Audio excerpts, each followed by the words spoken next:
Hello and welcome back to the channel. My name is Ade. I'm the veteran arcade soldier and I'm back with a dual watch along today starting from today, 5:30 UK. We're going to be watching two games today, doing a watch along.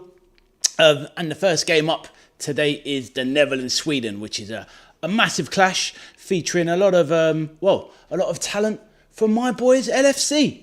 And then after that match, we're going to segue over to an equally just as a large game between one of the big tournament favourites, Germany, and the exciting dark horses, Ivory Coast. So that's what we have in store today. And along the way, on my channel, we'll have people dropping in to say hello, enjoy the football together, hopefully, and share some stories, a little bit about our lives, etc. All whilst enjoying the game, having a laugh, and just sharing facts, knowledge, etc. and non-toxic behaviour. So if that sounds like a bit of you, then obviously feel free to stick around on the channel. And once you're in the chat, obviously feel free to say hello, introduce yourself.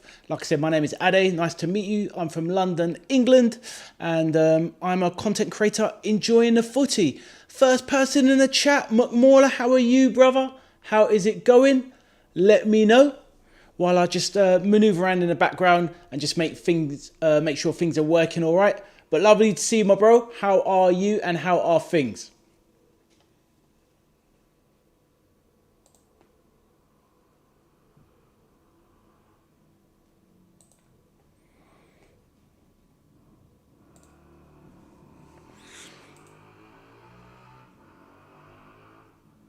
A happy man today, I see. Good. How did you, you obviously haven't spoken to you for a few days, but how did you find the Uzbekistan game? I know you was obviously probably a bit disappointed with the result, but, it's emoji day. I hear that.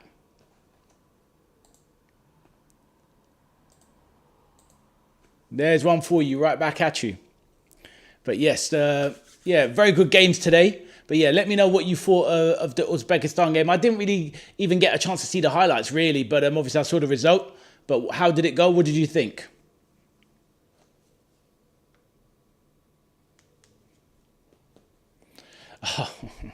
Oh, it's like that. Yeah, bad emojis. I hear that. Well, they still got a good, they still got a chance to progress. They have Portugal up next, which will be a difficult game.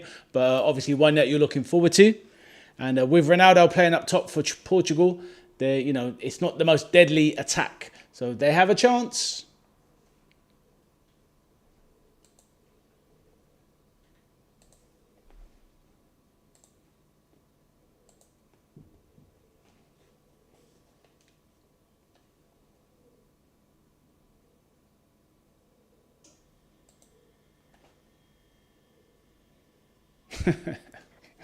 Exactly.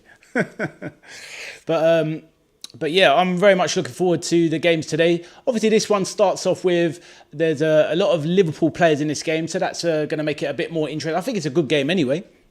But, 4 Liverpool players in the starting lineups. We have Van Dijk, we have Gravenberch, we have Gakpo for the Netherlands. And up top for Sweden, we have Alexander Isak playing alongside Gyökeres. So I'm expecting a good few goals today. I think it'll be a high-scoring game. Not quite sure which way it will go.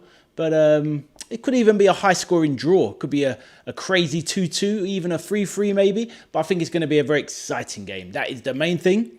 And then the Germany-Ivory Coast game afterwards. So it's going to be good. You need Kamada in Uzbek. Yeah, well, I see. So it was like that, yeah? There wasn't enough legs in midfield for Uzbekistan, right? Yeah, and obviously going up against Portugal, who do have one of the best midfields in the tournament, it will be extremely difficult, I am sure. But Mola says, but Abozbek, Zulalavev scored first goal. Yeah, well, making an impression in the World Cup is good for him, good for his confidence, good for, the world to see talent from that part of the world. So, it's always good to see newcomers doing what they need to do, announcing themselves on the world stage. Obviously, he's a known player anyway, but still impressive nonetheless.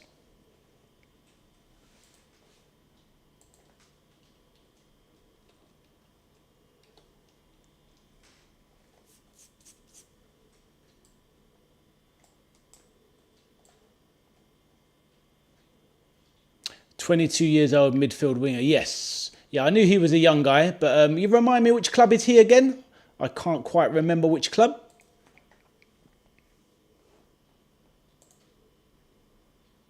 Hey, how you doing, Cam? Hopefully you're good. Welcome to the chat. How are you doing? Right. Just a year older. Yeah, it's amazing, right? Well, look at this player, Diamande, that Liverpool are about to try and buy for 100 million euros. You know, 100 million pounds, sorry. 19 years of age. Imagine that. It's absolutely crazy. But this is life. Islamabad.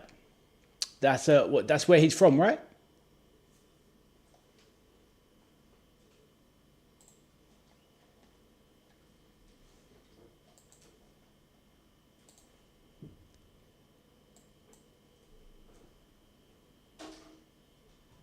Right, give me 1 moment. I'll be back in 2 seconds.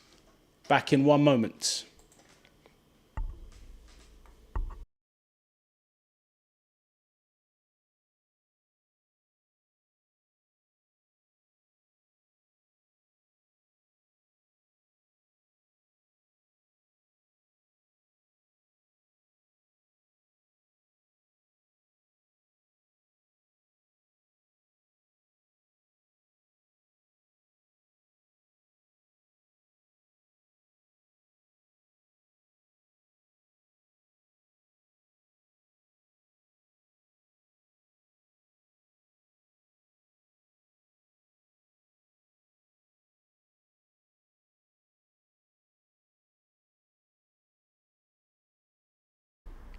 Hey, Natasha, good to see you.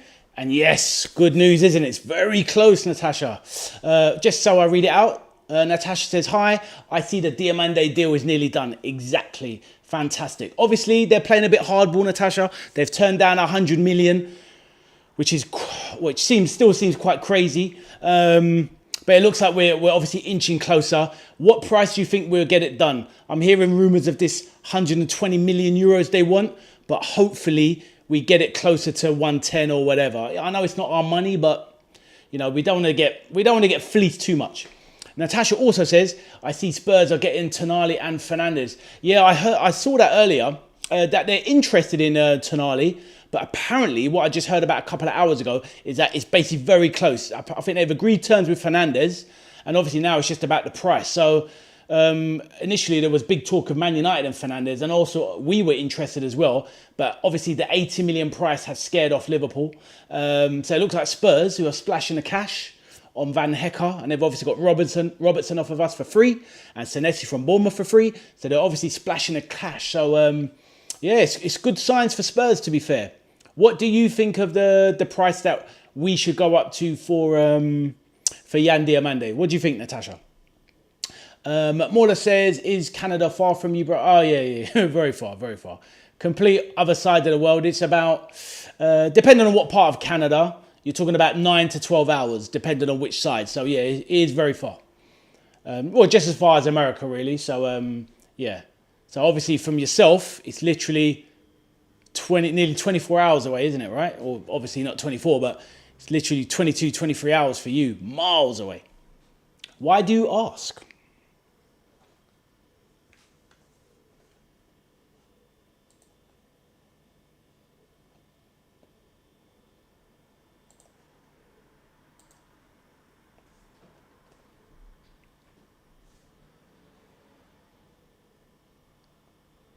Oh, and just to read the other one earlier, you were saying, talking about the player, he's playing for, oh yeah, that's right, yeah. The club that has, it's the Istanbul, Turkey.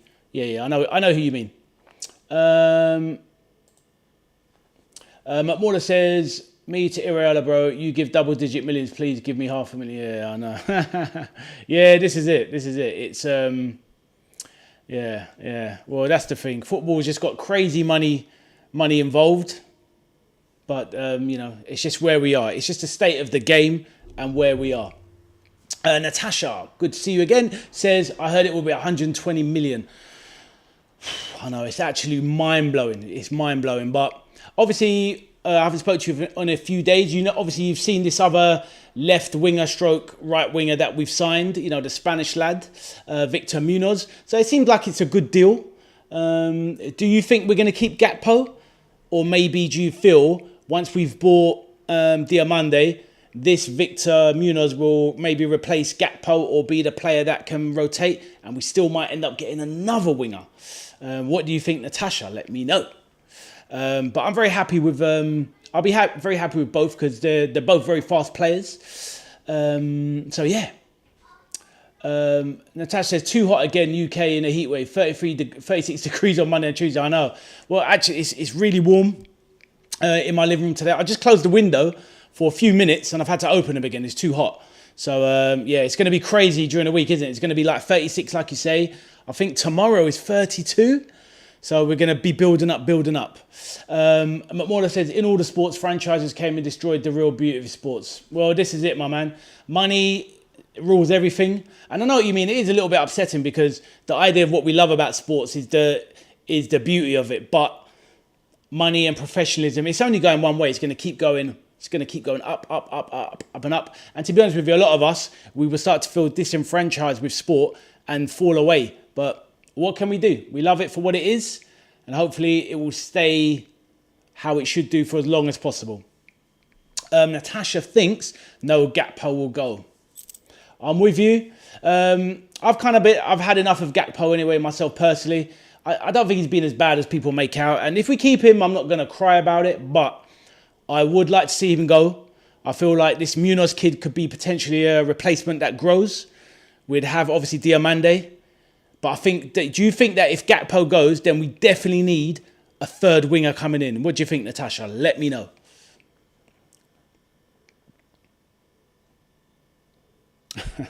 You need Van Dijk. Well, you need Van Dijk for... you need Van Dijk for Uzbekistan's defence, for sure.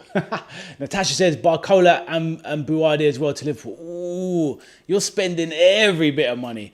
Oh, so you're a dangerous woman, basically. So who runs the credit cards in your household? You or the husband? Let me know. But yeah, Barcola and Buwadi as well to Liverpool. Barcola I'd like. Buwadi I liked as well. But how many 60 million players can we get as well? I mean, I feel like we can find another player like Buwadi, or maybe we look internally, maybe wait and try and give Bajcetic a chance to come through this season. It could be his last chance. I wouldn't say no to Buwadi, by the way. But yeah, I'm just worried about the money. But hey, if we're throwing the money around like last season, then maybe we can do it again. I don't know. But yeah, just give me Barcola, give me Diamande. We already got Munoz, and I'll be happy. And then the others, if they're a bit cheaper, I'm okay with.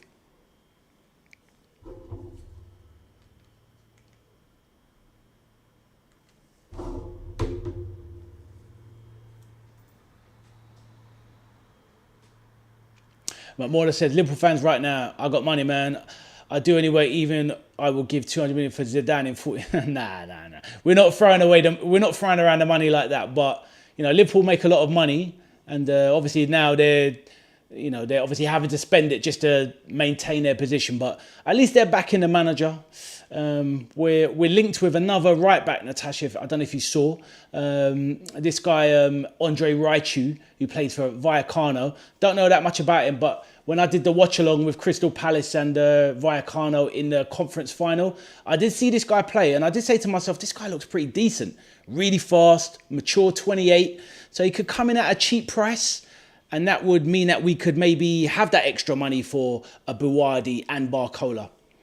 McMorla says, but Iraola, crazy manager. In terms of tactics, he is.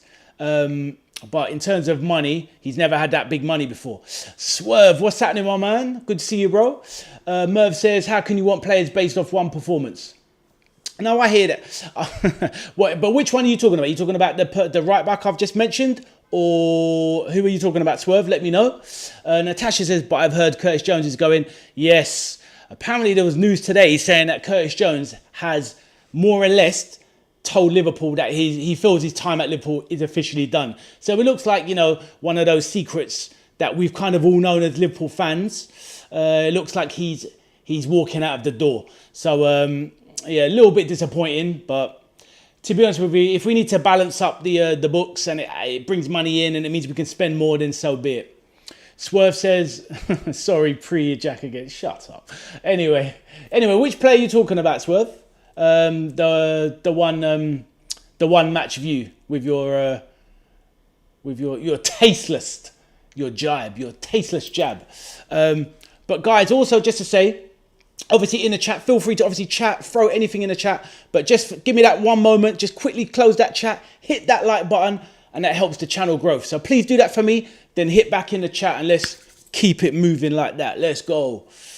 And in the meantime, I'm also going to bring up the lineups as well, so we can have a look at who's starting the game for these two teams. In the background, I will still chat around in the background, so obviously feel free to throw your questions in. Right, so Netherlands with Ronald Koeman with the Buwadi at thingy. Yeah, look, before we do the teams, yeah, Buwadi. Don't get me wrong, like I watched that one game, and this is before I knew we were linked to him. I said, okay, this guy does look tasty, but I didn't know he was 18. I looked at him, I didn't even see and clock that he was that young. I thought it was impressive against Brazil, but in saying that, people might be getting carried away, gassed, because at the end of the day, he was up against a very aging midfield throughout the course of that game. He was up against Casemiro, who's had a long, hard season with Man U. He was up against Fabinho that came on second half. So it's not like he's up against tried and trusted younger players. So, but he did look good. And to be fair, the way he was zipping around on the 94th minute, I thought, right, this guy's got an engine on him. Obviously, later on, I see that he's 18, so there's no surprise. But don't get me wrong. I'm not trying to buy this guy for 60 million. If you can strike a deal, and apparently, this isn't me saying it, Liverpool apparently been doing their research on him for 6 months now. But to be honest with you, every time you read a report, all you see is Arsenal's done reports on this guy for 6 months. Liverpool's been looking at this guy for 8 months. Man United's been looking at this guy for 10 months. But really, is it really like that? Or is it just a little bit of PR waffle? So yeah, I'm not trying to buy players. In answer to your question, I wouldn't be devastated if we got. I wouldn't be devastated if we don't get Buwadi. I wouldn't be over the moon if we do. But I wouldn't want to pay 60 million for him. Put it that way, Swerve. But no, valid point, bro. Valid point. One game is one game. Exactly. No, I agree. The only thing that goes with Buwadi is that these guys that watch these players and know this guy's been in the Lille first team for 2 years. So it's not like they don't have at least some sample size. This guy, Buwadi, at least he's got more of a sample size than Diamande, for example. This guy, Buwadi, has been in the first team for 2 years, played in the Champions League. So his body of work is actually bigger than Diamande. So maybe they're latching on to that sort of stuff. It is what it is, right? The game is the game. Right. So I'm still in the background there. So obviously feel free to chat away. Let's bring up the team sheets.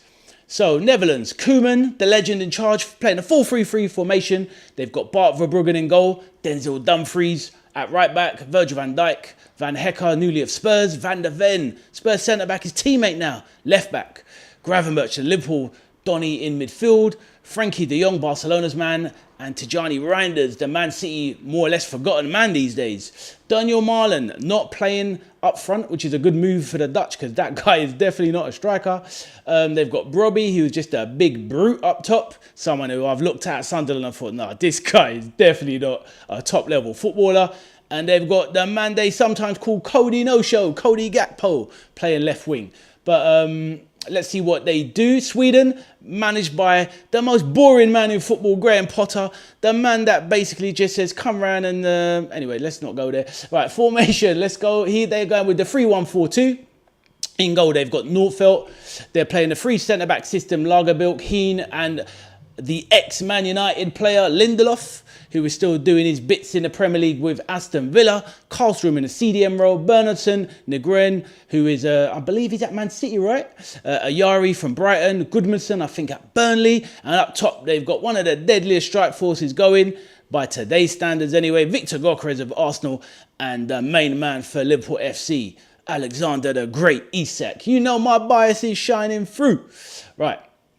The substitutes are Nathan Ake, who has just been released. Would that be a good signing for some of these top Premier League teams to pick up? Nathan Ake on a free. Interesting. Memphis Depay, the aging veteran now. Flecken, of Leverkusen, Gertruda, who has gone back to Holland, the Netherlands, sorry. Jero Hato of Chelsea. Kluivert from Bournemouth. Coop Miners from Serie A. Noah Lang, who plays for Galatasaray. Robin Roofs, the Sunderland goalkeeper. Chris Senzio, Somerville, heavily linked with Man United. But obviously now in the Championship. Till they have Wout Weghorst, formerly of Man United. They got Mats Wiefer of Brighton. And they got Martin de Roon, who also was in the Prem a few years back. Their backup goalkeeper. Right, the Swedish bench, obviously I'm not as familiar with some of these guys. So let's rifle through some of these guys. They got man like T. Ali, whoever that guy is. They got Lucas Bergvall from Tottenham. They got Ekdal, used to play in the Prem. Elanga from Newcastle. Johansson, double Johansson there. They got Nilsson, Sema, Smith. They've got Stafford. Imagine a Swedish guy called Smith. Never in doubt. Starfelt, Stroud, Svanberg, Svensson, Vidal Zetterstrom, and Zanelli. I have not got a clue about any of those bottom 7 guys, but, you know, they are international, so we have to put respect on their name. So that is the team sheets. And so, yeah, it looks like a good game. Let's put your predictions in the chat, people. I'm going for a high-scoring draw. 2-2. Affectionately known as the Desmond. Some of you older people in the crowd will know exactly what that is. So, obviously, feel free to chat away in the background. Drop in any talk. Swerve, your boys Man United. How are you feeling about the? How are you feeling about this Matheus Fernandes? Did you want him to come to Man U? Obviously, you were heavily linked, become favourites this week. But apparently, he's going to Spurs. They're about to seal the deal for somewhere between 80 million. What are your thoughts on that? A lot of people, I did read a lot of things. Obviously, I do like Matheus Fernandes for when I've seen him play. But ultimately, when you do the eye test and you see certain things, you think, okay, this guy looks like a player. And then somebody goes, how can you buy a player for £80 million or whatever, 80 million euros, and the guy's been relegated twice in 2 years? And you stop and look back and you think, right, that does sound damning. But if you're there, let me know your thoughts on that one.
So the national anthems are being sung as we speak.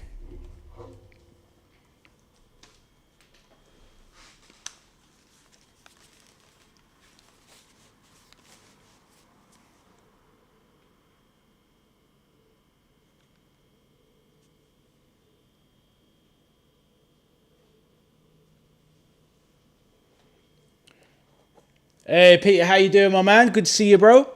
Peter says, I'll take a risk and go 2-0 to Sweden. Seems you bigged up their forwards. I did, mate. I did. Just a little bit of bias there. Just a little bit for Alexander the Great. Let's hope he's... I just wanted to stay fit, to be honest. Like, if they go through to the next round, I wanted to play 3 or 4 games, stay fit, come back to Liverpool for pre-season and hit the ground running. But yes, Peter, how you doing, my man? Hope you're having a good day. Please let me know.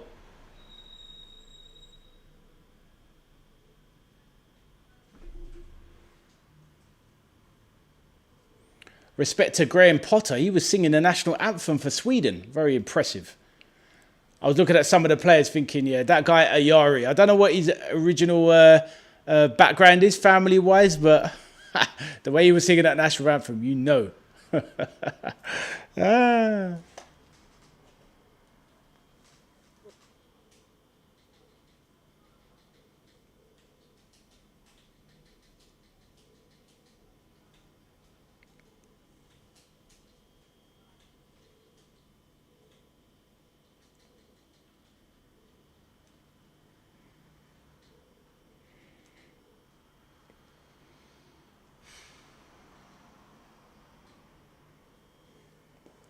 English ref Michael Oliver on the scene.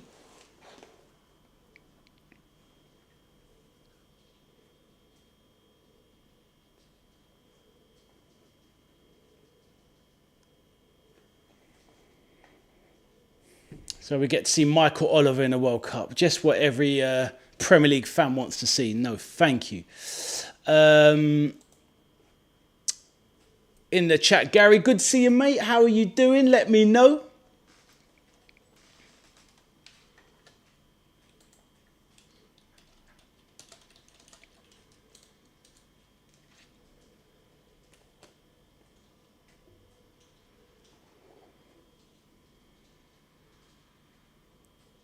Peter says, hello, evening, Gary.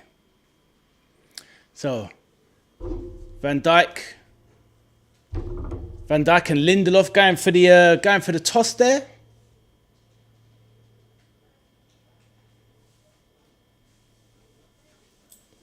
Right, so let's make sure the graphics are up. There we go, graphics are up, all good.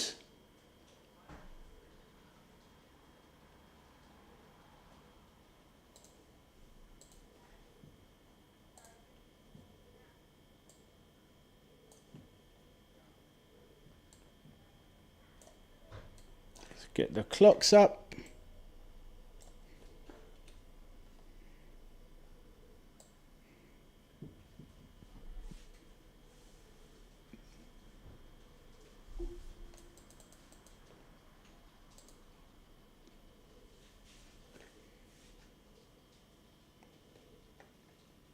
Just getting ready for kickoff. We are just in the last few seconds of countdown.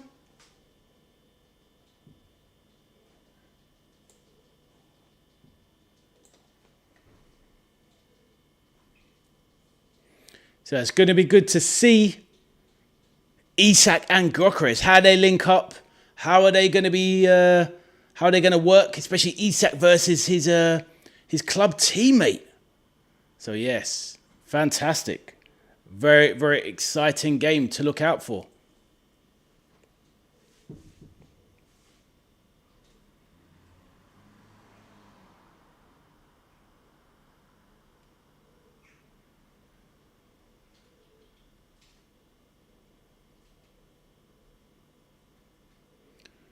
Gakpo getting ready to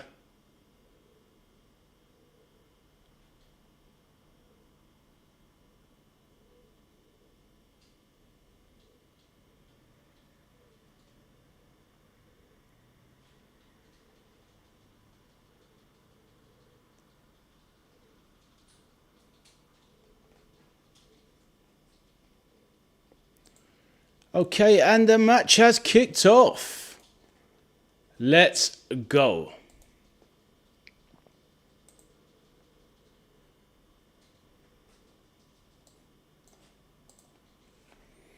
All right, let's get into the flow of it and see how it goes. Netherlands with that beautiful orange kit. Just absolutely luminous, that kit. You just could not get lost with that, wearing that kit anywhere in the world. It's like, yeah, the orange are just not, it's just not messing around. So early offside there. Sweden wearing their away blue kit. And the orange on the Netherlands kit is just wild. That's the brightest orange I've ever seen in my life. It's like you're like your senses are getting attacked every time you look at it. It's just crazy. But yeah, thank you for your prediction, Peter, 2-0. Anyone else, feel free to put your predictions in the chat and say hello. We're doing a double watch along today.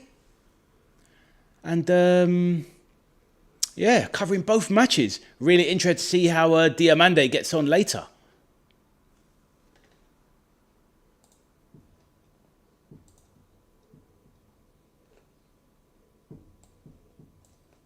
All right, ball coming through. Ooh.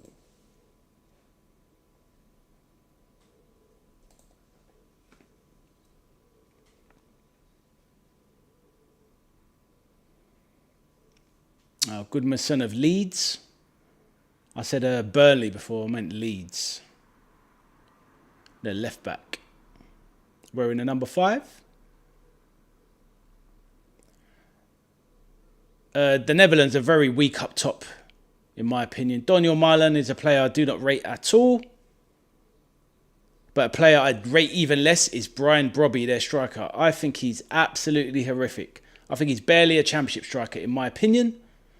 And, yeah, definitely a forward I would not want to be seeing wear the Liverpool red. I will tell you that for nothing. But he does have impressive physical stats, to be fair, and is only 24 years of age.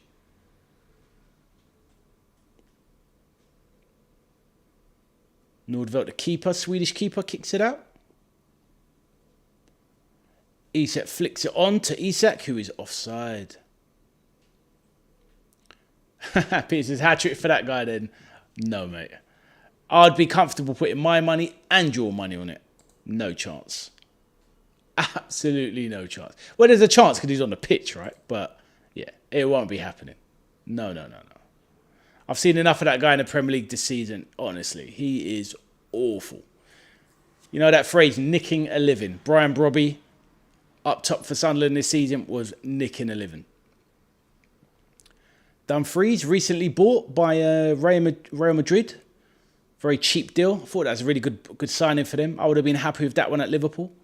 Denzel Dumfries, very versatile. And very experienced. Right, long ball. Van Dijk, lovely, into the box.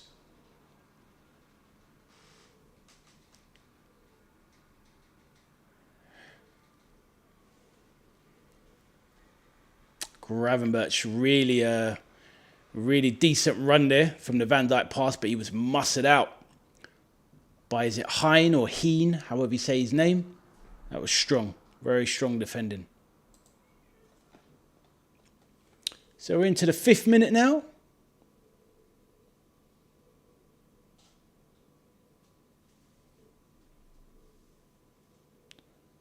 Van Hecker, very composed centre-back. Brobby, good chest down there. To Marlon, but you can't lay it back off for him.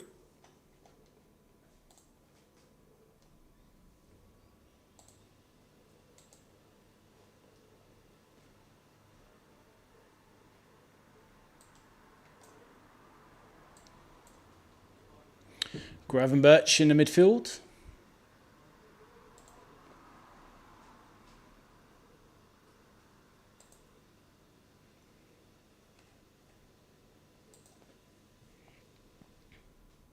Back to Verbruggen, who was a little bit shaky in that first game versus Japan. Probably should have done better for the Japan equaliser, in all opinion.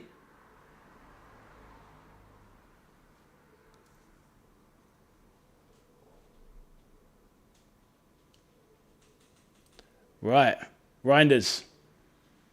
Gakpo across, that's going to be a goal, 1-0! It's there already! The man are already slated.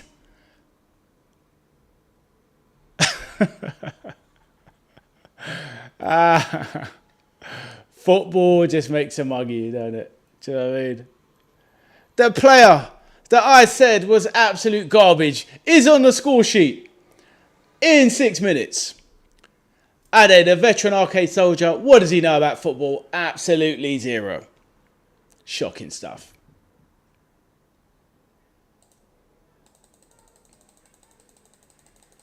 But to be fair, Peter said we both got egg on our faces. Yeah, this is it, mate. But it's a nice touch layoff from Brobby, to be fair, over to Reinders. Over out wide to Cody Gakpo, who fires it in centrally. And the big man Brobby is a lovely assist. Really beautiful pass by Gakpo at the end of the day. Daisy cut across the floor. The assist was better than the finish, to be fair. Brobby had to be there, but that was a lot. When you saw the replay of the pass from Gakpo, that was a really nice pass. Bit of bend, a bit of swerve. Daisy cut a pass across the ground, and Brobby bundles in, sure-footed, smashes it home from a few yards out. So fair play to Brian Brobby, who is still, in my opinion, a championship striker. But hey, maybe that just goes to shows the level of the Swedish defence. But it's 1-0, and I'm on my way for a high-scoring draw, I said. And as Gokares steams into the box, on the right side into the box, and smashes a shot, which Verbruggen saves, great save, with his left boot, knocks out for a corner. Good response from Sweden there. So, very, very good. Very, very good opening start to the game. Right, corner now from the right-hand side.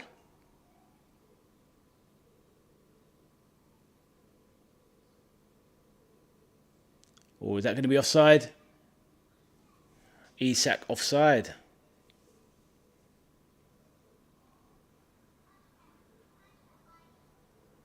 Exactly, Peter. I think so. Well, it opens up. As soon as the goal happens, was Isak even offside? I don't even think he was. Very tight.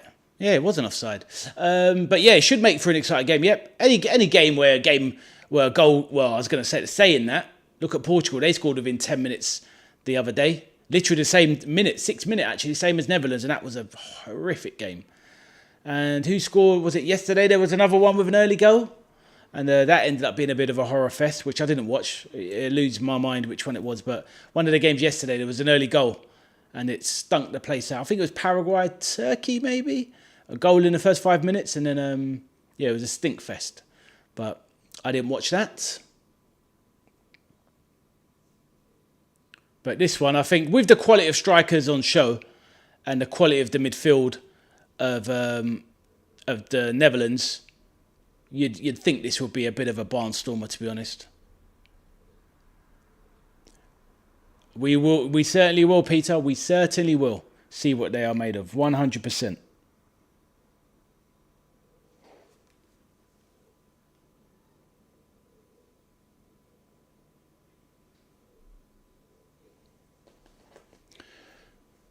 One of my pals asking me, am I watching the game? And I'm like, yeah, look, streaming the game.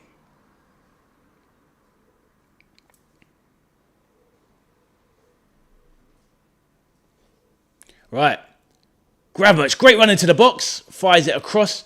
Loads of Swedish players to clear there.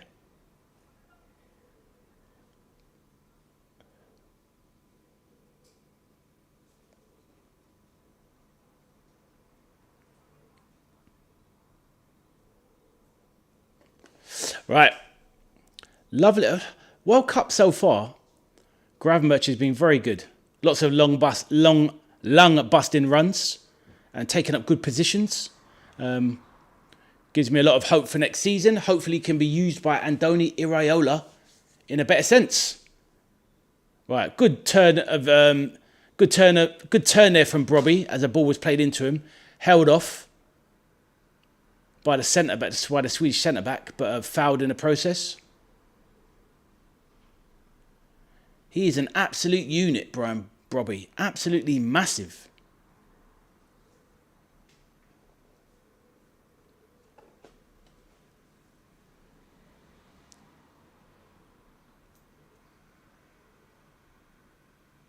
Honestly, the Dutch kit really is dazzling. If you've got sensitive eyesight, that kit just proper throws you. It is bright.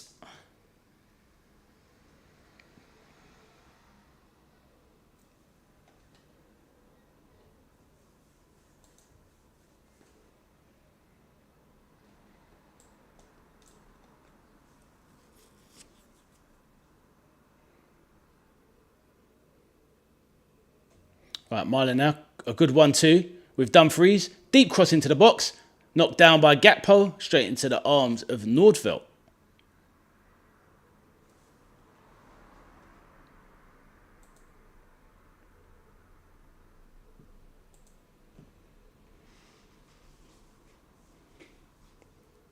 Van Dijk's held there, surely. Right, Frankie de Jong picks it up in midfield. Gravenberch lays it off to Dumfries. Oh, good ball across. Oh, wow. Bernardsson, great interception and block. Either because Gakpo would have been tucking it in for 2-0. Great defending there, but But Sweden are definitely under the cosh every attack. But Bernhardsson, the attacking winger, great defending there. Right, corner coming in. I'll read that comment in a moment. Corner coming in from the left wing position. Van Dijk's ready in the box. But great clearance there. Big headed clearance. Wow. Peter says, I will say it, an opposing colour is a legit an advantage. Bright yellow is good too. Oh, 100%. I believe you. I'll make you right. I mean, throughout history, the most successful teams in history wear bright red kits. So it definitely makes a big difference, 100%. When they're running at you with high speed. Right, great turn there from Gakpo. Goes down in a heap.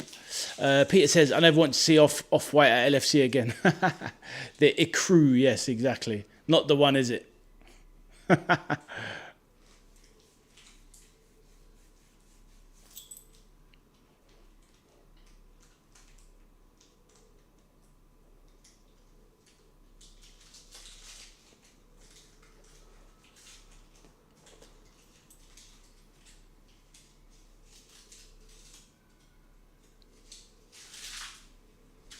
Magnolia FC. Yeah, exactly. Horrible.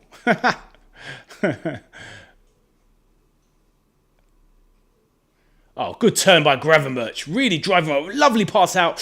Ooh, nearly fed in Gakpo on the left. Brilliant turn from Gravenberch. Really, really good play. He's been one of the best midfielders of the tournament so far, I think, Gravenberch. 100%. Gakpo now turning and spinning back to Frankie de Jong.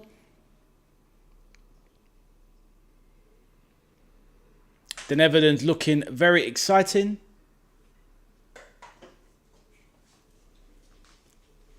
Dumfries. Advancing. Marlon. Chalk on his boots. Cuts inside. Good pace. Gravenberch. Drives. Feints. Tries to slip in. Tries to slip in Reinders. Can he keep it in? He does, Reinders. Oh, no, he doesn't.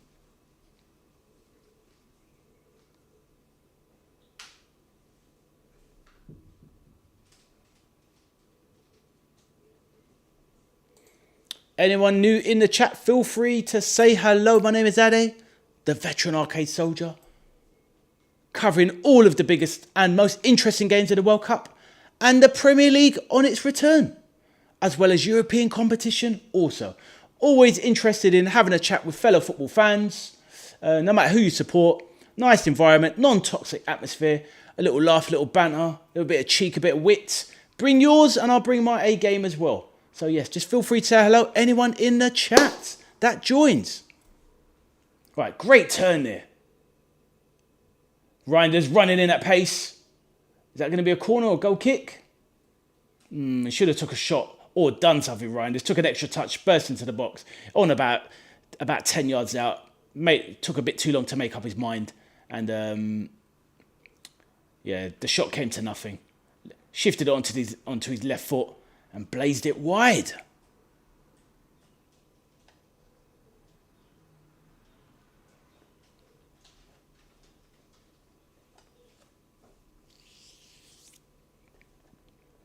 But really, really good start from the Dutch. From the Netherlands. Bit of a ball change here.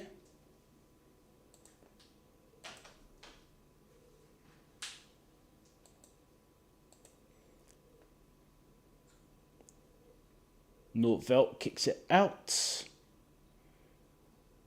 That is careless. They've just given away a throw on the halfway line to the Netherlands. Frankie de Jong picks it up. Where's he going to go? Back to the keeper or fire across to Van Hecker? The new 52 million Spurs signing. Gravenberch midfield. Comfortable on the ball, but nearly gives it away. It's out now to the left wing. Mickey van der Ven. Another big physical unit, Van der Ven. Back to Frankie de Jong. Gravenberch midfield, picking it up. He's a lot more advanced than his Liverpool positions. Marlon out wide to Dumfries. He fires it across Brobby. It's 2-0 Brian Brobby. Oh my days. I was cussing this guy before the game. Peter jokingly said hat-trick. He's on for a hat-trick. It's only the 16th minute and he's got 2 already. Wow. This guy is making a name for himself in the World Cup. Teams will be looking at him.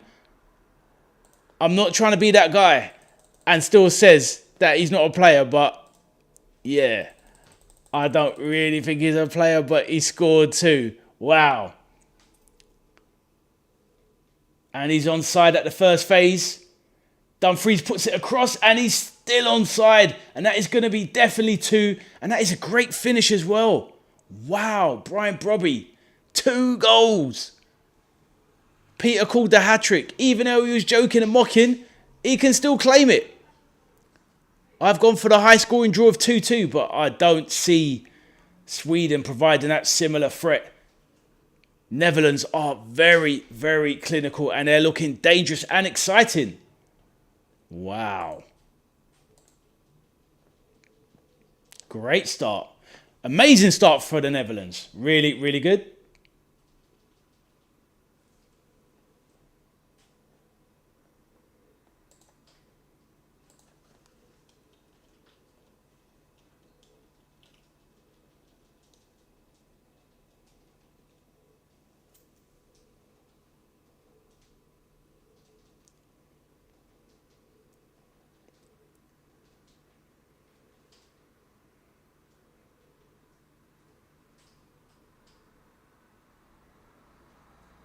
Nice headed clearance from Van Dijk. Frankie de Jong fouled by Nygren. Van Hekken out outside to Dumfries. Back to Van Hekker. You've got to at least Koeman saw the error of his ways. I mean, look, I don't rate Donyell Malen anyway. But when he started the game playing up front for the Netherlands in that first game against Japan, I thought, wow, what is this? This guy is not a striker. Obviously, Marlon has played as a striker, but he's never really done anything in Germany playing as a striker and had limited success as a striker in the Eredivisie. So when he got put out to the right, you think, okay, that's the right call. But obviously up top, they are struggling for real quality there. They've obviously got the veteran Memphis Depay, but he's not really an out-and-out striker. So Brian Brobby is, well, it looks like he's the best they've got for for the leading striker, and he's proven his merit as we stand now. So fair play to Brian Brobby. Right, De Jong over to Gravenberch. He's picking up a lot of the ball in the central positions. Marlon out wide. Oh, he nutmegs. Oh, what's going on here? Lost the feed. Van Dijk back to Verbruggen to Van Hekker.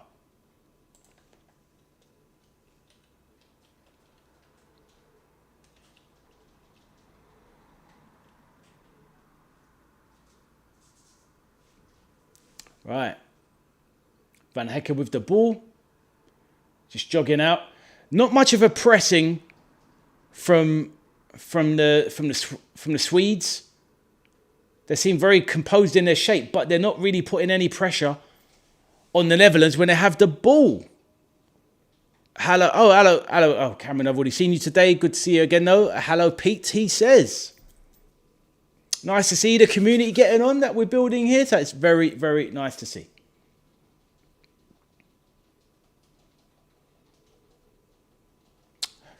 How are you doing, Cam? How's your day been? Let us know. Van Dijk fires a ball in. That's a foul, surely. Nope. Right. Sweden breaking now. Good work from Kallström. Dumfries fouled.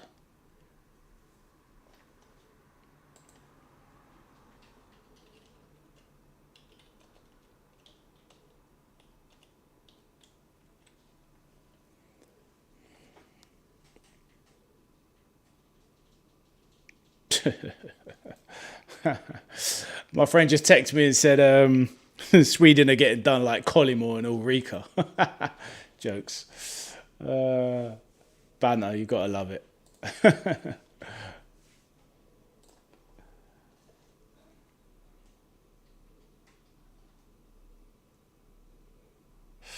Yeah, I just read that joke out online. Yeah.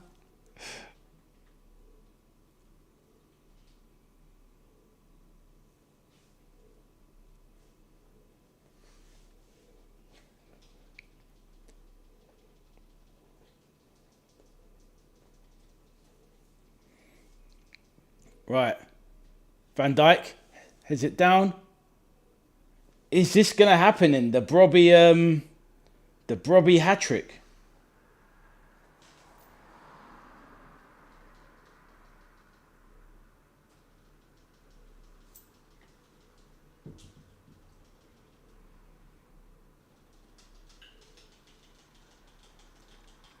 Swedish fans in the crowd looking very pensive.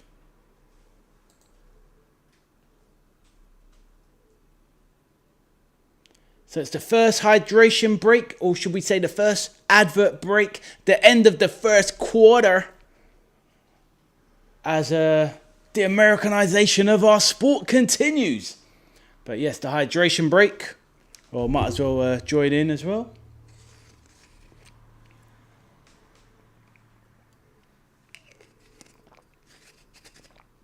The thing about it with the hydration breaks is that for the viewer, it disrupts the tension and the flow of a game and the story of football. Because every football match is a story, the way the ebb and the flow, possession, pressure, who's on the attack, etc.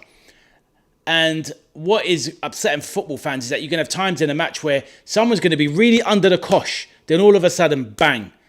Someone's holding pressure for 3-4 minutes. You're building up, looks like a goal's coming, and then bang, you're going to break for a hydration break. On the money, on the moment, which is a bit weird to me. But ultimately, factually, what they're trying to say is that on statistics, a goal has been scored within, well, not every, but, it's likely to be scored within 10 minutes of the hydration break. So maybe there's pros and cons for it, put it that way. So, yeah. On the Juvenile, good to see you in the chat, my bro. On this is becoming like basketball. Exactly, man. The Americanization of the sport. First quarter down. Now we're going to begin the second quarter. And it's just weird. But then there's, it's just a bit weird because at the end of the day, ultimately, it's one of those things where ultimately we don't like change. So, it is what it is. It is what it is.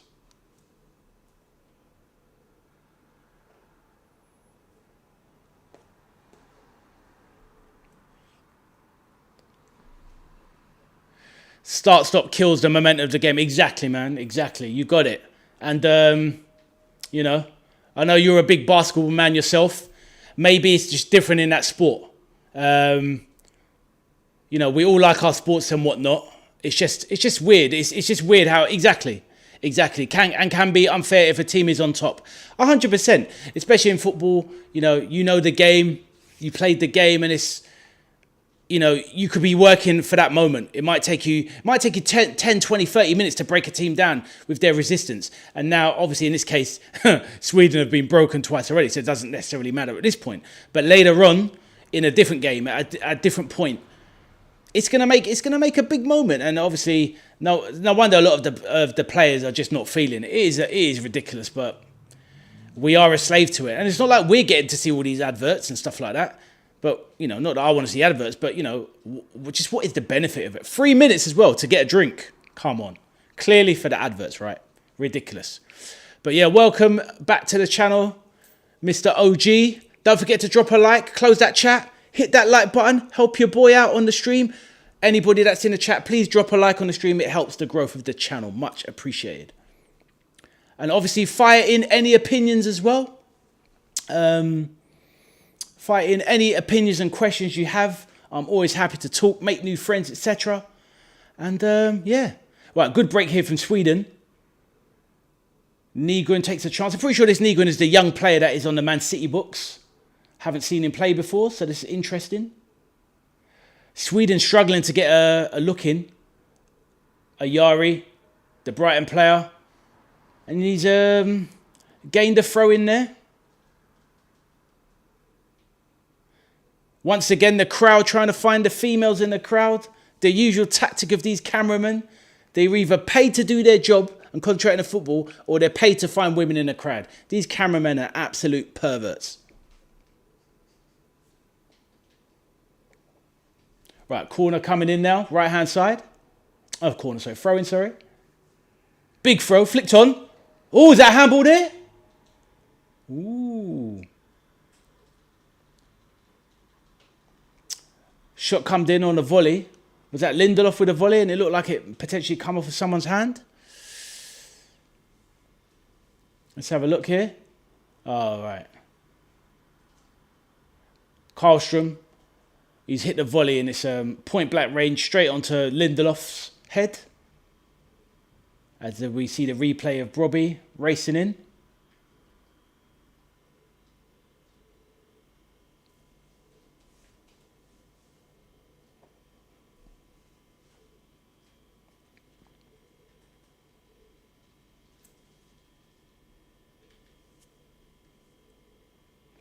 Right, Van Dijk to Frankie de Jong, over to Van Hecker.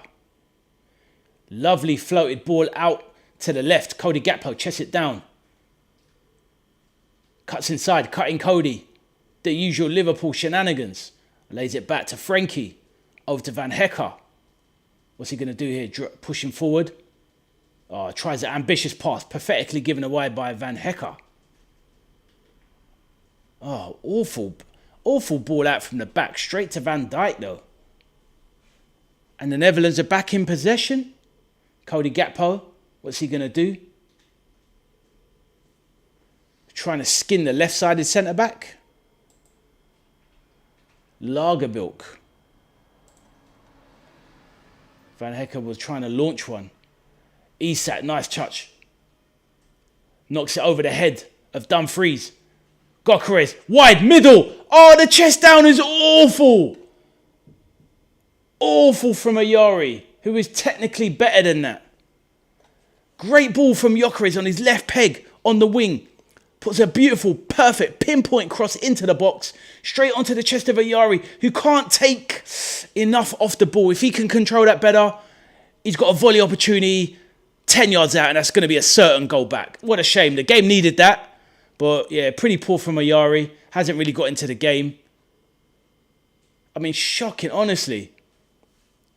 It's like he's got cement in his chest the way he tried to control that. That was awful. Big, big chance. And you'd imagine that Sweden, they're not going to get that many chances better than that in this game.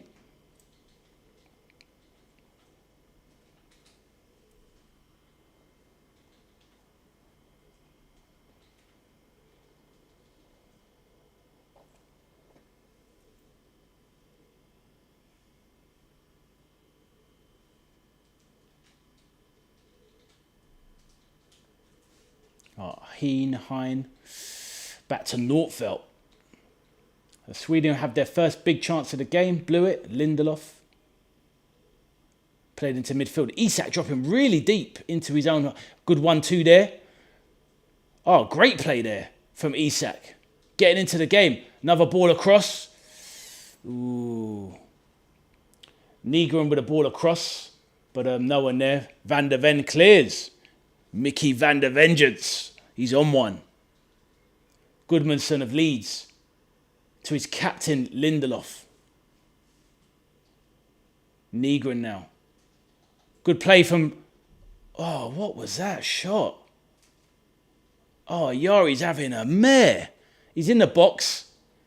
16, 17 yards to the left of the box. And he hits one with his right peg. And it's swerving away from the goal. It's like, surely you've got to go for the curler there. What's he thinking? Probably thinking of that previous chance. He's in his own head, the boy. Ayari.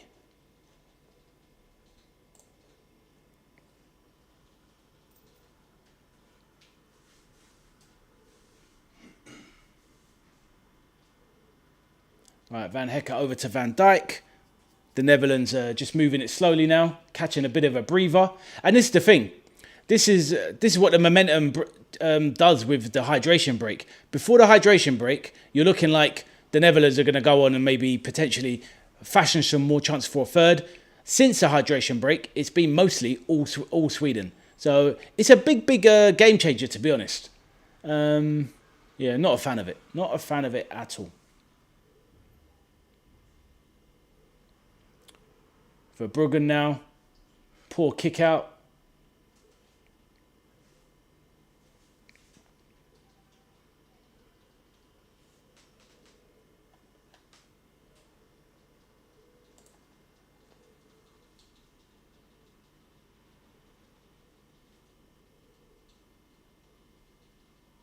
The Swedish player there, he looks just like Benjamin Sesko. Don't know who that was. Shaven head, but he looked very similar to the Man United striker Benjamin Sesko. Peter says, Stuart Pearce just said the hydration break was clearly a coaching break. Yeah, well, this is it. Obviously, such massive advantages. Yeah, exactly. It's like the hydration aspect, Peter, is the third layer. It's like, yeah, it does work as for what it is, but you get the coaching aspect, like in basketball, in the quarters, like when you break it down. 3 minutes as well for a drink, crazy, and the coach can get in and have a coaching break. It's like, you know, and it's weird because it's not part of football, and it's unfair. Like this actually unfair on the Netherlands, where in another game, in another time, Sweden will get one goal back here, and then we've got more of a game on, and it's 2-1. So maybe it's better in that respect. Right, Isak driving forward, ball in, Gyökeres in the box, takes a touch. Oh, Gyökeres needed to do better there.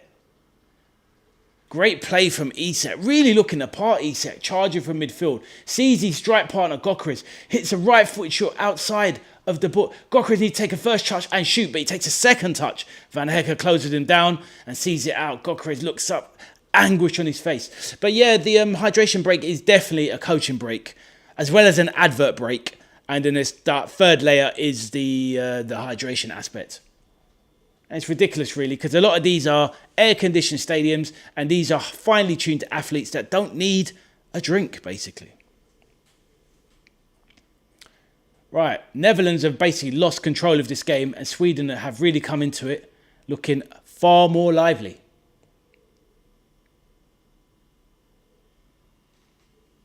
Frenkie de Jong puts it out wide now.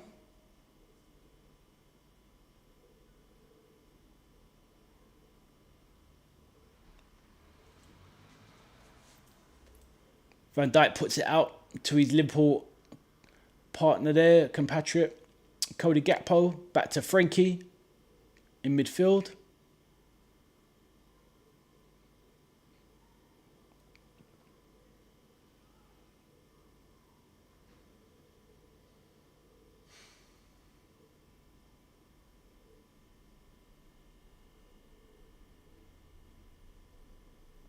Right, the Netherlands get a bit of control back in the game.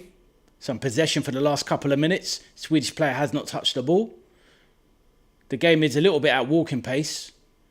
Big ball over the top into the box. Good play from Frenkie de Jong. Looking for Marlon, who's making a run into the box. It's a bit too high for him. And you can't control it and get anything away.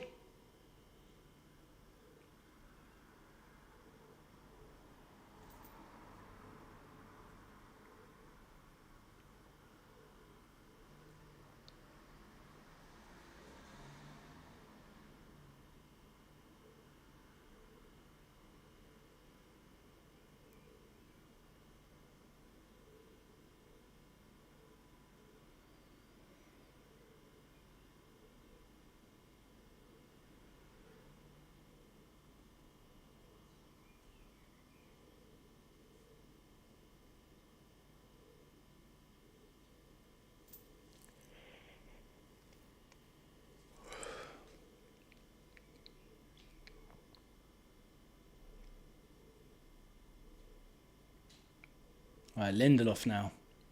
Advancing up the pitch. Sweden just trying to get a foothold back in the game after losing possession for a few minutes. Netherlands taking a sting out of the game. Gyökeres, good interchange with Isak. They do partner nicely, them two boys. 100%. Bernardsson.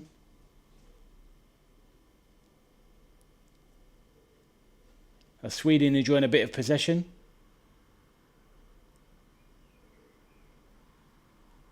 Lindelof, Gyökeres. Good link up. Isak now takes a touch. Back to Gyökeres. First timer. Oh, lovely effort from Gyökeres. But it was good camera height save for Verbruggen, who makes an easy save. But good play from the Swedish forwards.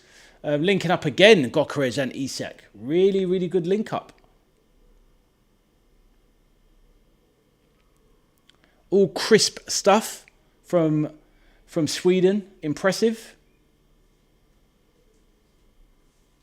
Right.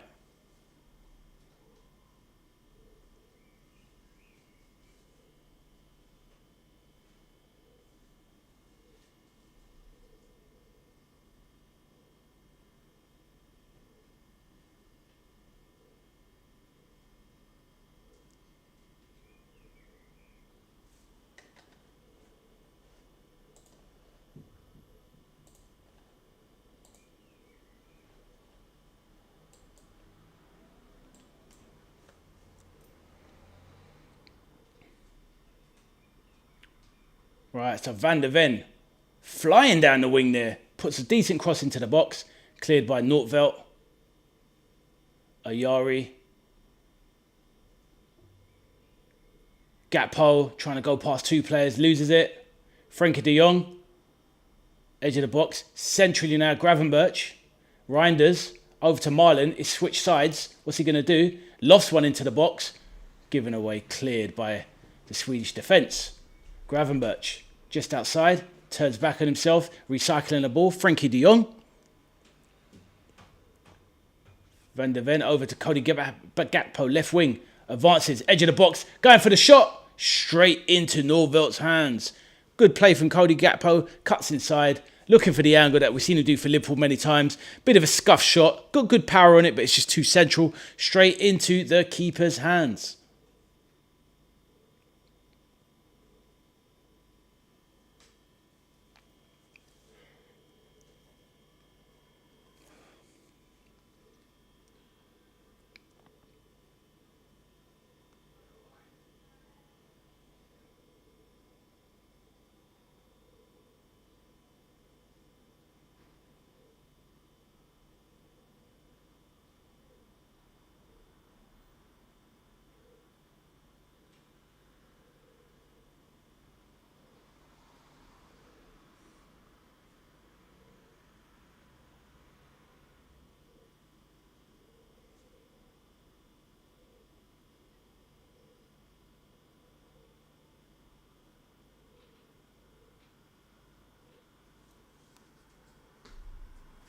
Right, Gakpo.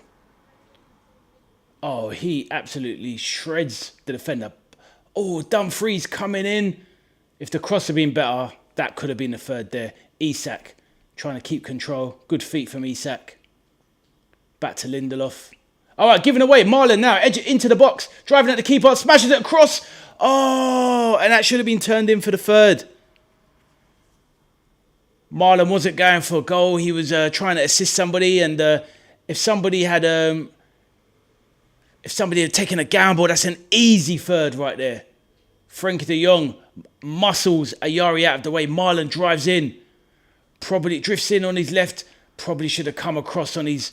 drifts in on his right foot. Probably should have hit it with his left and gone for a curler. But he's gone for a decent assist setup, but no Dutch forward. Gakpo or Robbie could follow in. That would have been a tap-in for an easy third. Game over. Feels like there's more goals in this game. But it feels like Netherlands would definitely have another goal, it seems, at some point.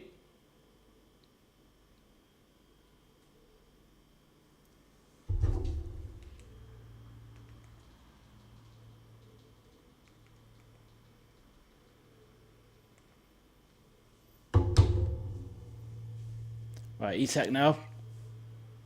Gyökeres. Ooh. Sorry, Ayari, sorry. Gyökeres. So Isak put in Ayari. He blazed one over from 20 yards out. Good opportunity, though. Good feet from Ayari. Oh. Getting a sighter. Van Hecker flies across. Makes a challenge. Takes out.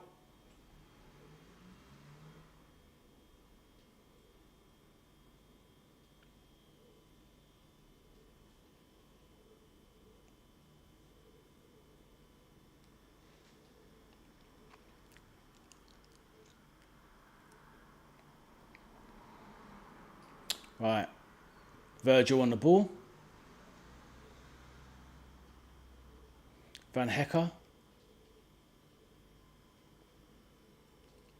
Not the most, I mean, with the Netherlands, they're always going to give you a chance.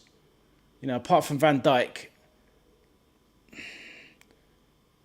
Dumfries has always been a bit of, always had a few issues with defending Dumfries. Van Hecker is a better passing out style defender than actual out and out defending. And Van der Ven is a little bit overrated in my eyes. He's got all of the attributes, pace, physicality, but he does seem to get out muscled for somebody so big. Right, Reinders playing it with Frenkie de Jong. Gravenberch lets it roll across his body. over to Dumfries. Back to Gravenberch, who's on the wing now. Back to Van Hecker.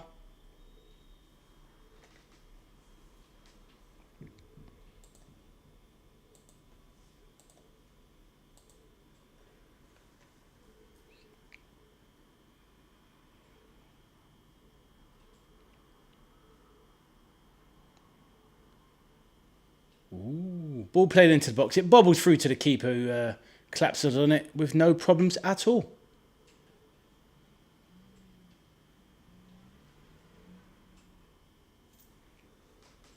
Most of this game, I mean, the Netherlands have had the majority of control of this game. They've dominated, but Sweden have still fashioned a good few chances. I still feel they should have scored at least one.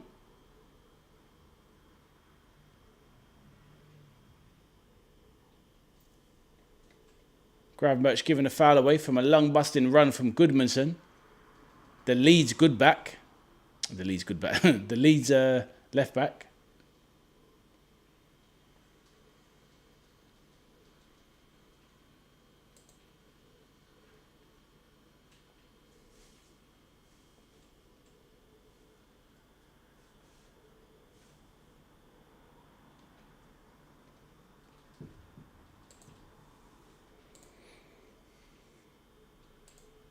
Right, free kick about to come in.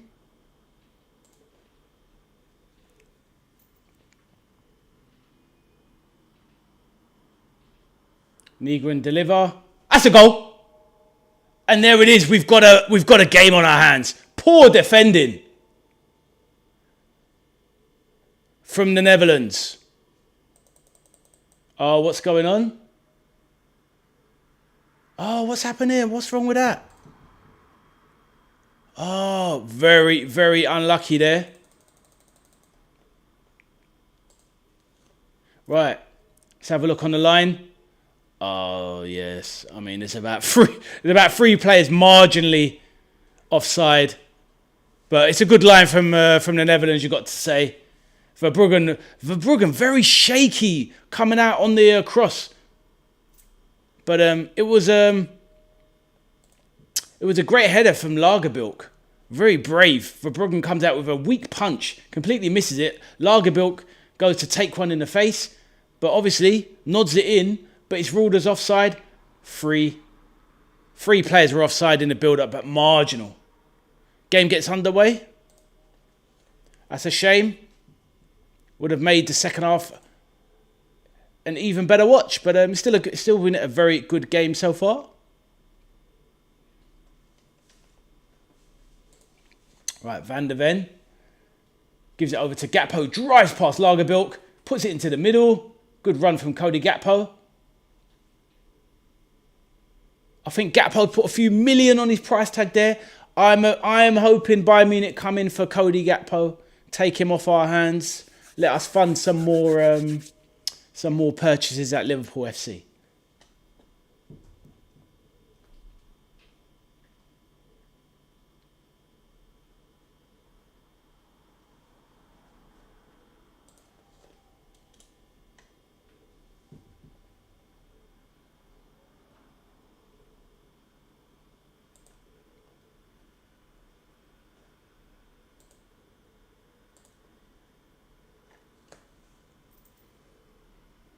Right, laid off there by Gokeres. Good link-up play from Gokeres. He's linked up well with everyone today. Lots of nice little nice links. Right, so there's a foul now. Edge of the box, Dumfries brings down Ayari. It's a very dangerous position. Edge of the box, just to the left side of the goal. I mean, Ayari goes down like a sack of spuds.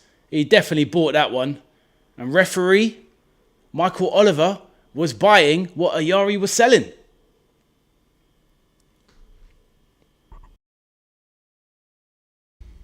Right, 4 minutes of additional time. We're 2 minutes in. Verbruggen looking pensive in goal for the Netherlands. Sizing up his wall.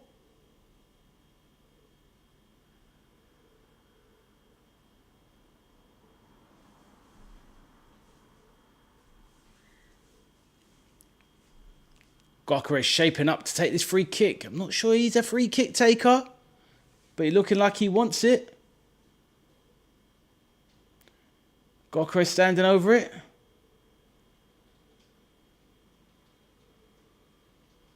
Very confident man. Not someone that you think of when you think of free kicks, Victor Gokares. But, okay, let's see it. Isak over to his left. Could he just do something clever and slip him in? Oh, great strike from Gokares. Bending around the wall.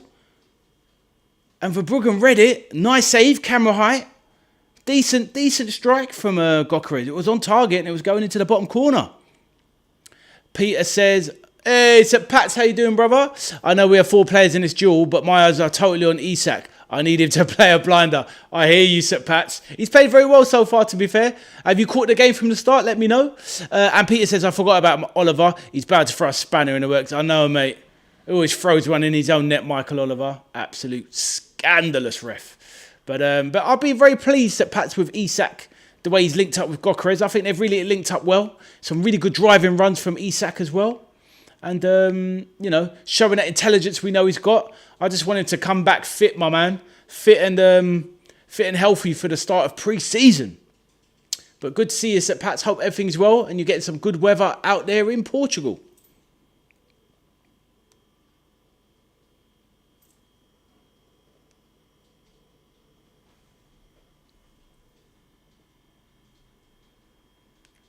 Right, free kick taken quickly. Edge of the box, what's he going to do? Not much time left. And that's going to be it for the half, you would imagine. Van der Ven. Ooh. All right, so there could be a last chance. Nope. Oh, good turn from Ayari. Driving at the goal. Oh, he tries a very ambitious pass. Isak, though. No. Ayari back out. Gokares, edge of the box. He's driving in now. What's he going to do? Outside. Ayari gets a shot away. Good save. Down to his right by Verbruggen. Good save. Ayari's definitely got his eye in now. Koeman is desperate for the half-time whistle. He's like, what's going on? Van Nistelrooy, legend on the side, saying, what's going on? Blow the whistle. The Netherlands. Woof, that was creeping in from Ayari. Lovely strike. Good play. And there's a corner now, and the Netherlands bench want the half-time whistle. What can we get from this corner? Comes in.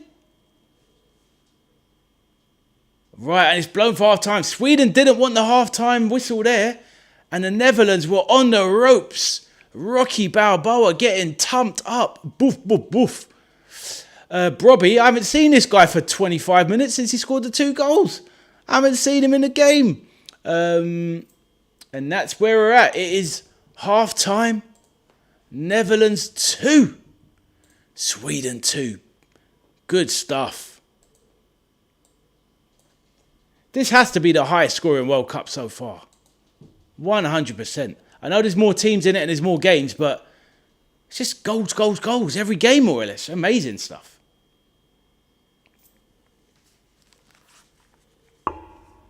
Let's get those off. Ears are burning.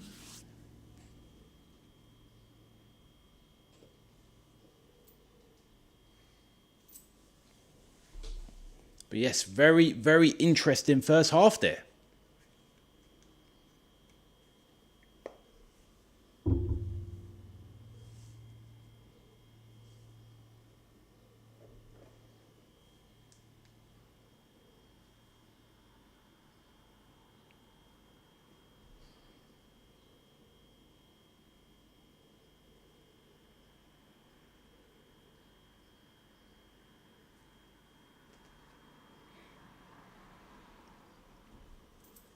Peter says, what about the infamous 6-0 from the other day? Oh, yeah, exactly. And that's the thing. That was, that came out of time. I mean, I when I saw the result in the morning, I was like, wow. That really did ramp up the overall amount of goals in the tournament. But yeah. I'm sure that's good for the Americanized side of the world. Canada doing well, the USA doing well. So I feel like this World Cup so far has kind of probably achieved a lot of what they wanted, which is, to bring the Americas, whether that's, your Central America, South America, North America, including the Canada and the States. Both have been very good so far, Canada and the States.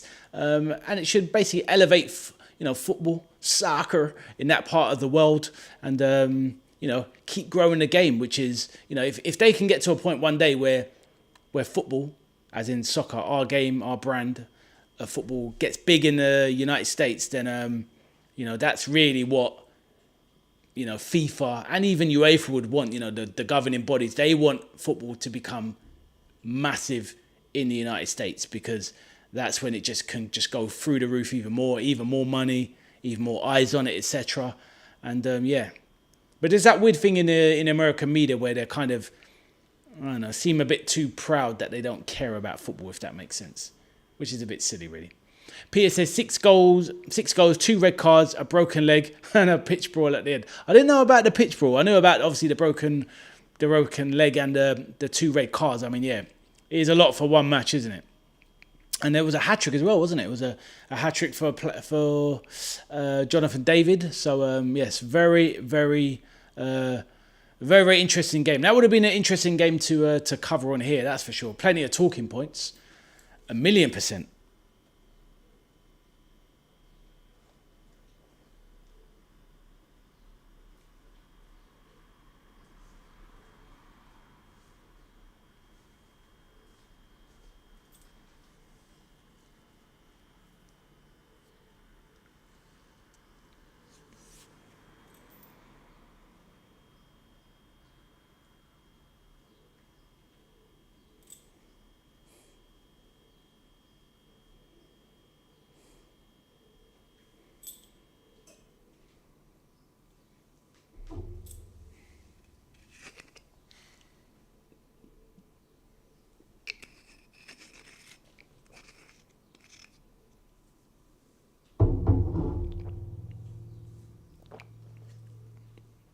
Right, just got to catch up with some messages.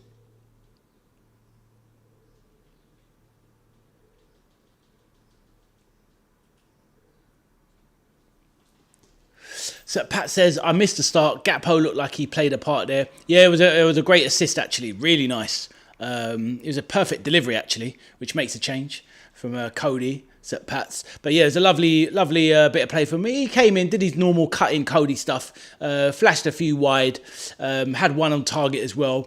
So I think Gakpo's playing as well. Obviously, he's playing for his country anyway, but I think he's playing for a move as well. I think he does want to leave Liverpool, I think. And if we can, if Anthony Gordon can be sold for 70 million, then I don't see why we can't be getting 55, 60, 65, maybe even 70 for Gakpo. Similar age, international player, good goal scoring record. Even in a bit of a naff season, he still score you 10 to 12.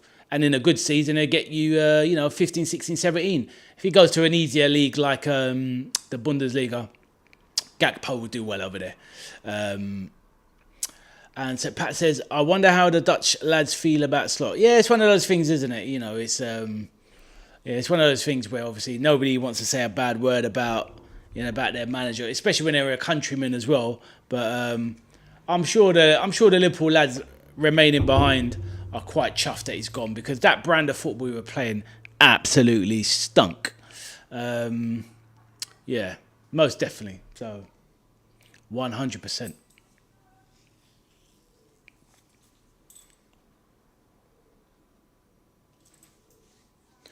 I'll tell you what though, Sir Pat, I know how I feel about Slot.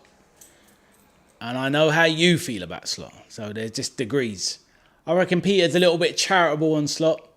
Probably was happy that he left, but, there's levels of dislike. I never really hate anyone in football. Football, you shouldn't really get to the point of hating anyone like that. But I was seriously disliking Arne Slot by the end of his tenure. And I could not wait for that man to go. And I don't know why everyone was so surprised when it actually did happen. I didn't see it as like it was going to be a formality, but that had to happen. There's no way Liverpool could have that season and he gets another chance. No chance. Absolutely no chance. Not for me anyway. I would have made the call late 2025 personally. Yeah, definitely.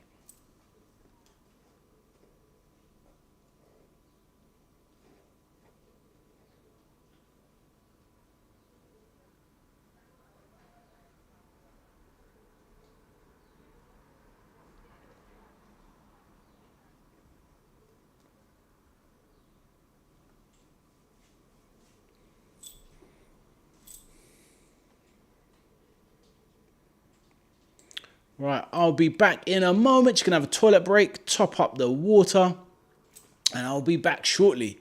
Check out the fancy graphics on display. Check it out.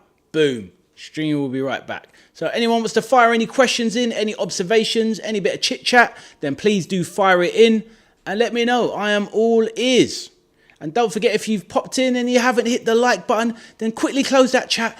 Do your boy Ade a favour, hit the like button because it all helps the growth of the channel. And I'll be back in a moment.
Right, back again.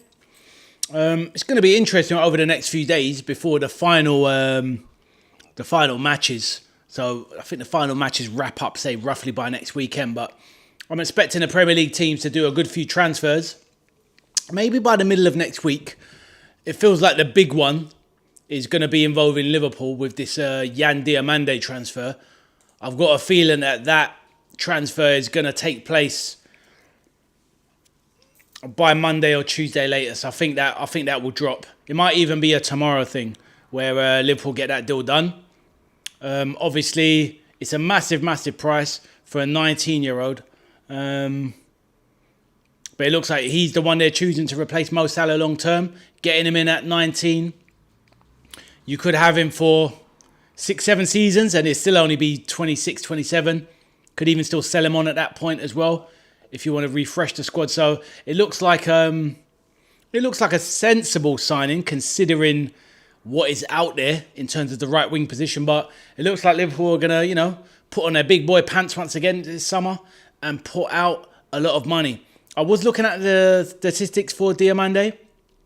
He's played 49 senior games and is about to be sold for in excess of £100 million. And that to me is ludicrous. That is not a body of work, £100 million. But what can you do? It's not something I'll be doing myself. But maybe if Liverpool's only got money for one winger, I'm definitely putting on Barcola instead because he's got a body of work. Being a top flight player for like at least 3-4 years. Well, 4 years at least. Started at 18, but he's been at the sharper end of football for at least the last 4 years. Scored a lot of goals consistently. Can be a little bit disappointing with his finishing, but he's a great assister and he's the kind of guy that will help you unlock Alexander Isak. And he won't cost over £100 million. So if money is an object, then I would definitely be looking at Barcola as opposed to Diomande. But if that's the player that they want, then of course you get behind it and support it. But £100 million for a player that's played 49 games. It does seem obscene, but this is where we are in modern football terms.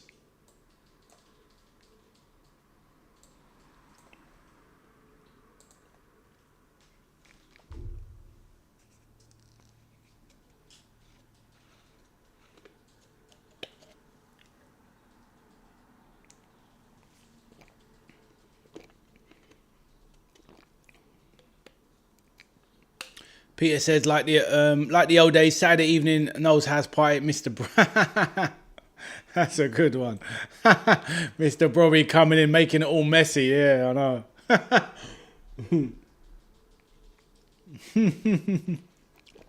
I was wondering where he's going there, Peter, but I can rely on you for the sharp wit, my man. Good stuff. Mr. Brobby. Imagine, that's the thing. Look at Noel Edmonds. That guy used to dominate the BBC. Absolutely own the BBC. And then bang, just fell off a cliff. Apparently he was a little bit of a... He had a little bit of a screw loose, apparently. Obviously made an absolute fortune. I think he went and did some crazy investments. Lost the majority of his money or something, which is sad for someone who put in so much hard work. But he was quite an entertaining chap. Old Noel. But yeah, Mr. Blobby. Yeah. Mr. Brobby standing in. Good sight. I like it. Sharp, mate, sharp.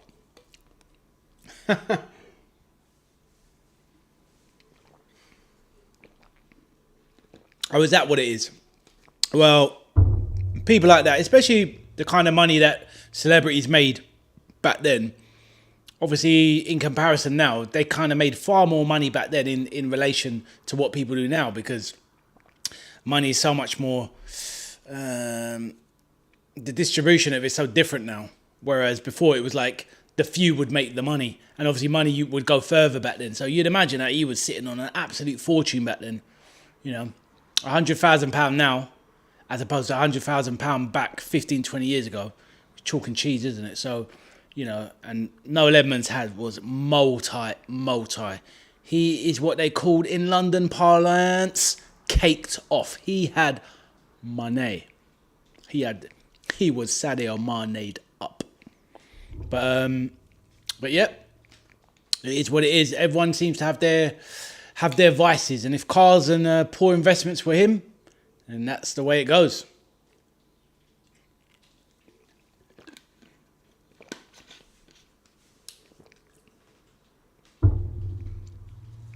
Wow, second half getting underway already.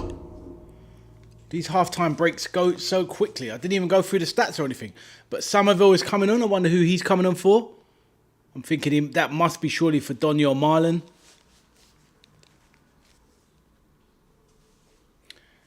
As the cameraman does his best, the perv cameraman finding the ladies in the crowd.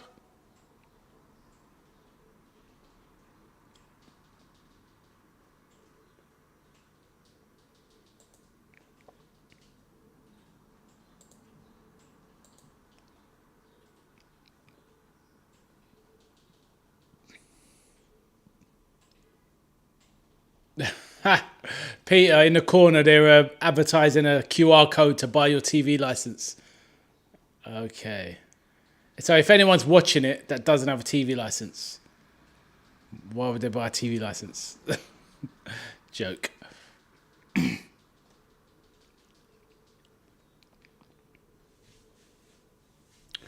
Right, and the second half is underway. Let's get the scene back on the scoreline. And we are off.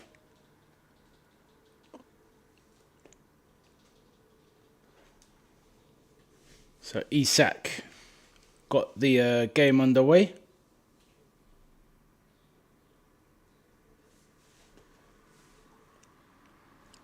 Do or die now for Sweden? Peter says, yep, first goal, that they need it, 100%.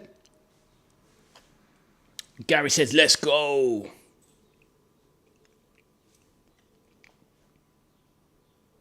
Right, Bernardson, that's a nice ball through. Negrin now, the number 10. Ooh, had a good opportunity to slip in a Yari, but they messed up. I didn't see who Crescencio, some of it. He must have come on for Marlon there. He must have come on for Marlon.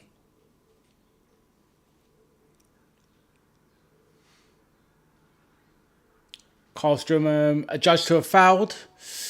Reinders. And they're showing the offside, and it was a lot closer than it looked.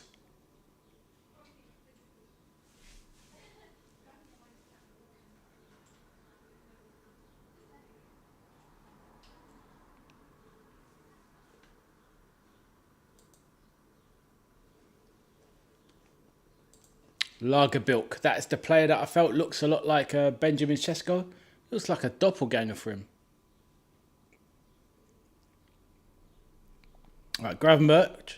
Edge of the box. Poor clearance there by Lagerbilk.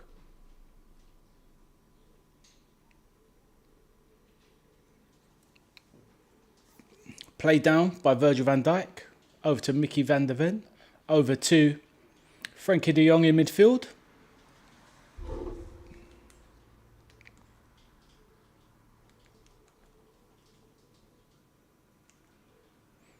Right, Somerville, nice turn and spin into the box. Of course, that's going to be a goal, surely. Yep. And that is it. 3-0. Denzel Dumfries. Wow. Lightning start. My TV went on the blink there for a minute. I turn it back on. Somerville spins in the box. And this game is over.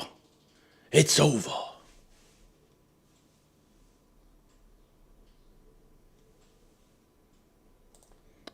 Change the score.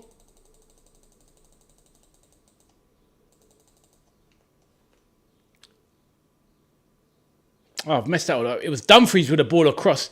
And it's Cody Gakpo. Liverpool's Cody Gakpo. That bundles it in. Great assist from Dumfries, the Real Madrid man. Hold on a minute. Is this Brobby? What is going on here? Oh, no. Honestly, the replays make it look like Brobby scored. But no, it's definitely Gakpo with a third.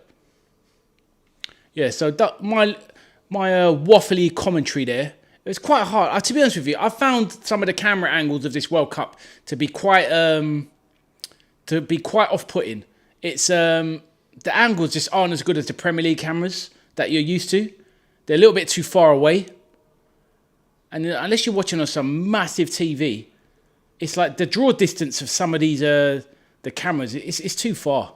They need to, well, they're not going to sort it out because they've obviously got their systems in place. But yeah, it's definitely not the way you should watch this sport. You need to be a bit more closer in. It's like when you're playing FIFA and you can change your camera settings. They need to change their camera settings because they stink. But anyway, it's Cody Gakpo firing in the Netherlands third.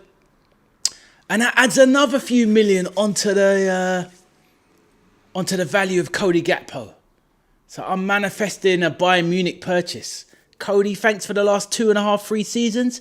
But you are welcome to go now, lad. And yeah, he scored the third, in which is what now? A sure Netherlands victory.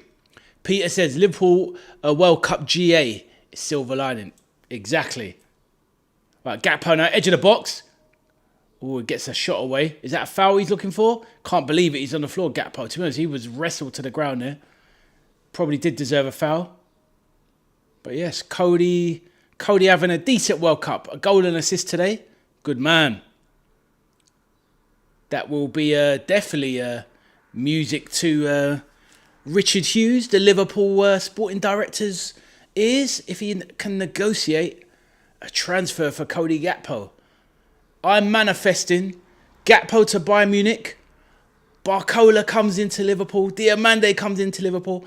And we've already secured Victor Munoz, the exciting Spanish winger from Osasuna, who was raised in the La Masia Barcelona Academy, sold on to Real Madrid at one point, and then obviously given his head at Osasuna for the last couple of seasons. So I'm hoping that Liverpool next season will have wingers, Munoz, Diamande, Barcola, and young Rio Engamoa. That will without doubt be the most exciting 4 wingers at one club in the Prem next season. I'm manifesting it. I'm calling it now.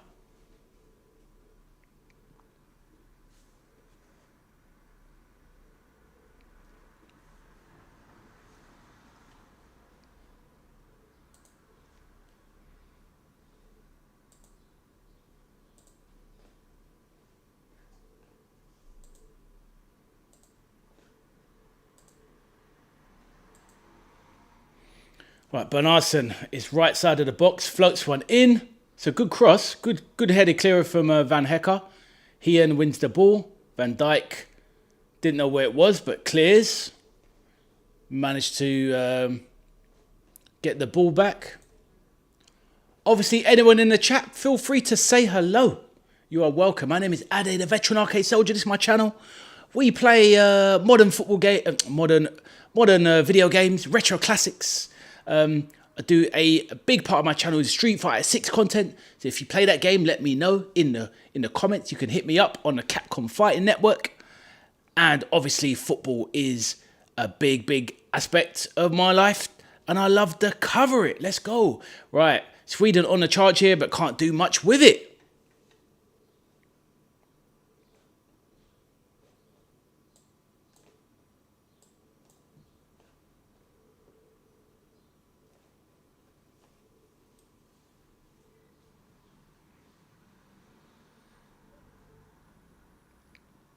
So, Graham Potter, the Sweden manager, is looking at some changes. Alanga warming up. Isak with a layoff that it was a clever layoff, but it was a bit of a no look layoff. But it was so good that Gyökeres didn't see it. So first booking.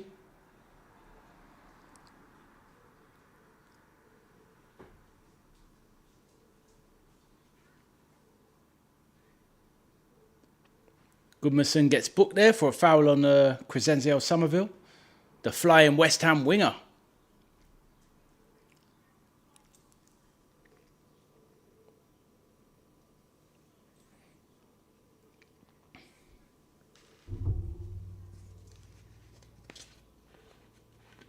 Van Dijk back to Verbruggen.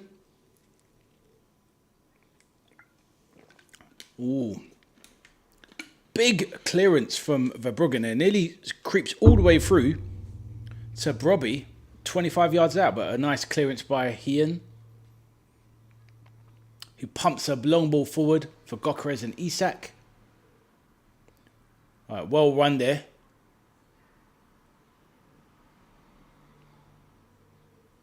What's he going to do? Isak now, edge of the box. Oh, gives it away. Poor Isak. Got caught in two man and just stumps the ground and gives the ball back, but tries to win it back. But a half-hearted challenge on his Liverpool teammate Gravenberch. That was a bit wishy-washy from Isak. Disappointing. Right, Gakpo in the box, cuts inside and smashes in the fourth. That is all from a mistake by Isak. There's a big break from the Netherlands. It comes to Cody Gakpo. Edge of the box, drives inside, cuts inside, cutting Cody. Doing what Cody Gakpo does. And that is 4-0 to the Netherlands. This game is turning into an absolute rout. Isak is panned on by the camera, and that is his fault. He gave the ball away sloppily. It breaks through the midfield. One pass, two pass, three passes. Down to Gakpo.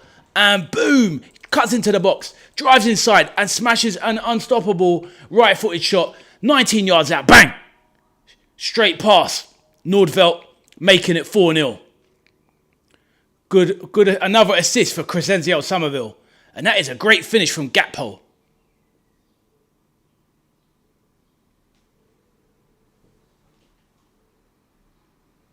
That is a really good finish. You'd think that he'd bend it.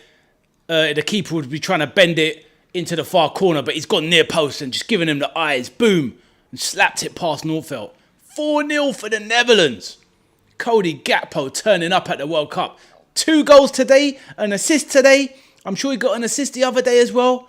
So very impressive from Cody Gakpo, who always turns up for the Netherlands, to be fair to him. He's had his detractors, but he is definitely doing the business at this World Cup. So let's go. To be honest with you, if Liverpool keep Gakpo, I'm not going to be upset about it. I think he's a good player. But yeah, if we sell him, if LFC sell him, we're going to get some decent money for him. So yeah, let's do this. So Pat says, Ade, how much will Barcola and Diamande will cost? I'm always looking at it from a business perspective, as we are currently down 3 players and haven't got a penny back for any of them. I know what you're saying, Sir Pat. I'll break it down this way, in my opinion. Like, I know obviously we've lost players. We've lost Konate, which sucks. Ultimately, I feel like Trey Neone, the young midfielder, he's already at the club, and he can be more of an impactful player this season for us. Now, in terms of, oh my God, Ayari just launched a 24-yarder from the edge of the box, just goes wide. Yeah, so Hey, Haroon, how you doing, my man? Damn, Gakpo cold it was, wasn't it? They humbled you, yeah? But yeah, so Pats, I mean, ultimately, 100 million on Diamande. I think we can get Barcola for about 60, 70. We're looking like we're going to sell Curtis Jones. He wants out. Apparently, he's given word today that he's told basically everyone his career's over at Liverpool. So you're talking about you're going to get 30 million back on the books in terms of, into what do they use the word? Oh, I can't remember the accounting word, but the way it's split over seasons, that word beginning with A.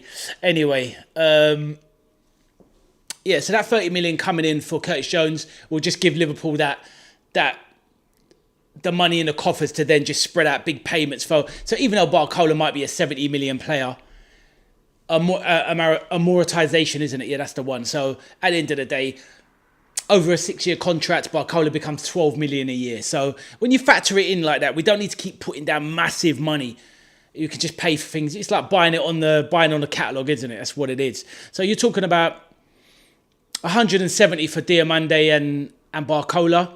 If you get back 60, 70 for Gakpo can basically pay for Barcola. So that will cover. We've obviously spent 35 million pounds on this young lad from Osasuna, Victor Munoz. So our outlay is just it's the Diamande one that really kills us at Pats. That's the way I see it. I just see like we're always going to end up on a negative net spend because we need players, because we've lost players, as you say. But ultimately, yeah, we need to get it done. But yeah, if we're losing Gakpo for 70 mil and using that to bring in Barcola, I'm taking it. Right, Elanga's through.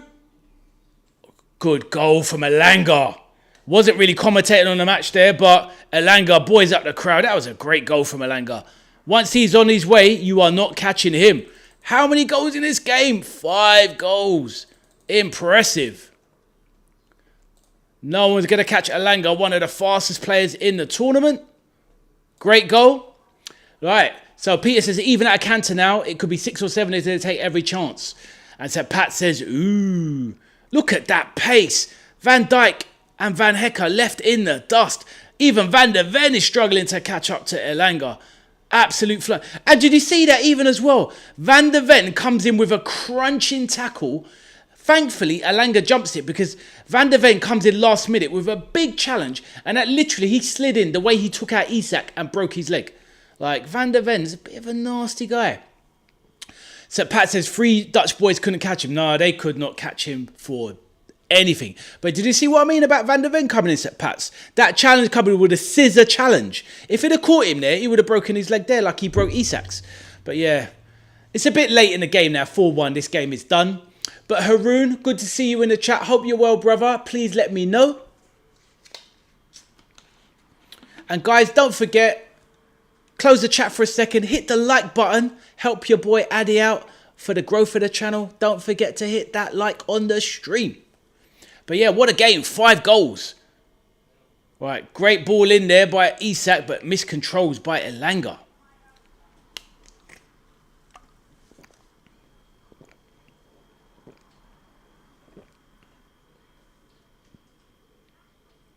So many goals in this game. Impressive.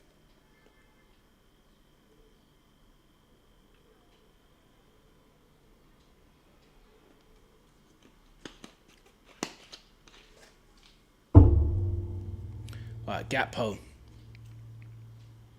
Yeah, Haroon, good to see you, man. Let me know how you're doing.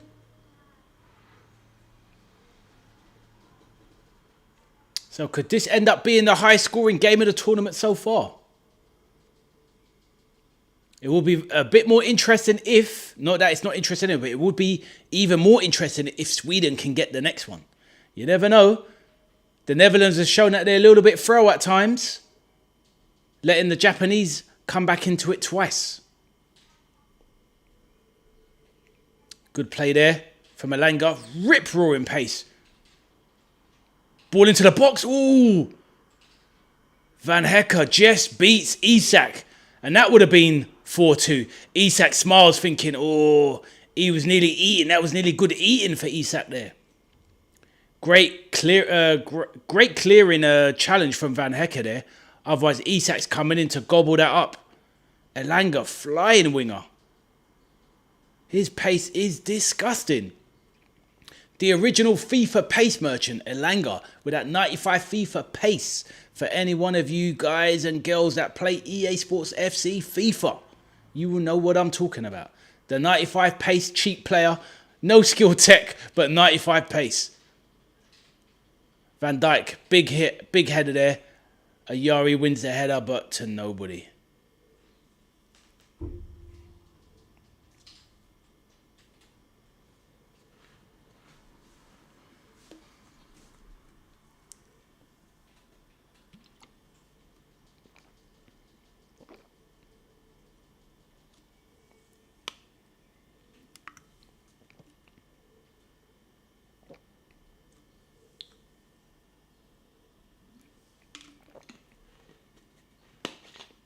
Right, Somerville now. Lays it outside to Denzel Dumfries, the Real Madrid right back. Real Madrid, one of the most active teams in the transfer window so far. Bringing in Ibrahima Konate on a free from Liverpool. Denzel Dumfries. That is a good ball from Bro. Wow, that is a good ball there. Very clever. From Cody Gakpo over to Brobby, who nearly got his hat-trick.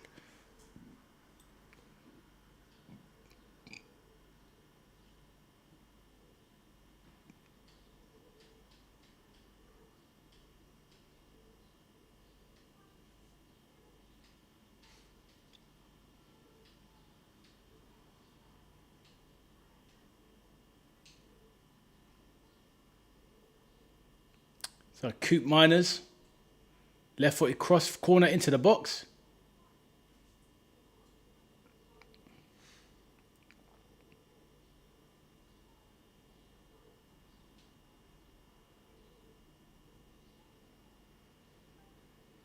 Right, ball is out of play.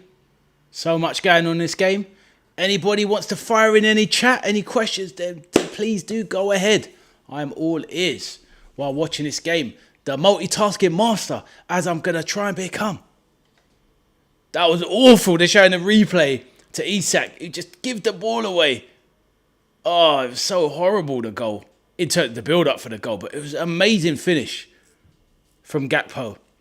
As the cameraman does his business again, finding the blonde girls from the Netherlands in the crowd. Absolute perverts. Right. Gravenberch dominating in the midfield. Gakpo, oh, crunching tackle there.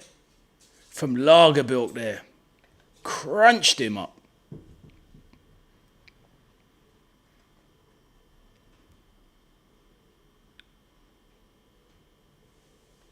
This guy Lagerbilk literally looks like, as I said before, Slovenia's Sesko, Man United Sesko. Looks like Sesko's put on a Sweden top and he's infiltrated the World Cup playing at left back. Mad.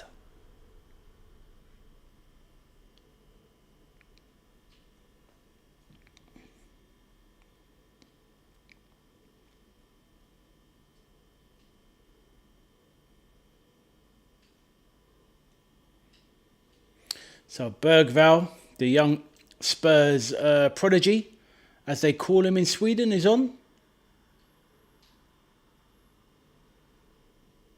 Here into the midfield. Nice touch by Isak, who lays it off to Gyökeres. These two find each other like clockwork again. Bergvall, good turn and spin. Isak. Isak to Elanga. Oh, nice play by Elanga. Slips in Isak. Good turn of foot. Isak by the byline. Floats one in. No one there though. Somerville, edge of his own box now. Plays one out wide.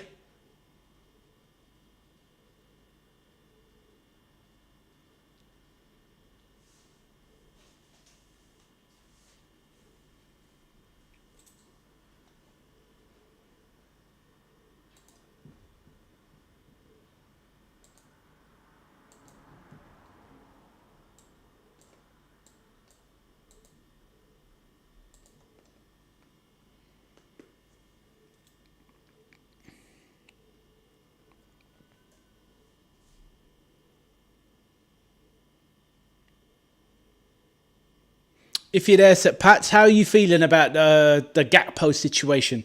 I'll type it down in case you popped off. But right, Brobby in the box. Can he get a shot away for the hat-trick? Be the third hat-trick of the World Cup.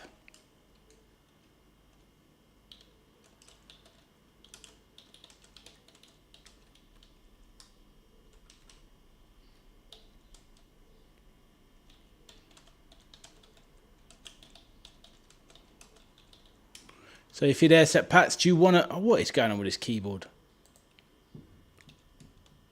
Oh, my goodness. What is that?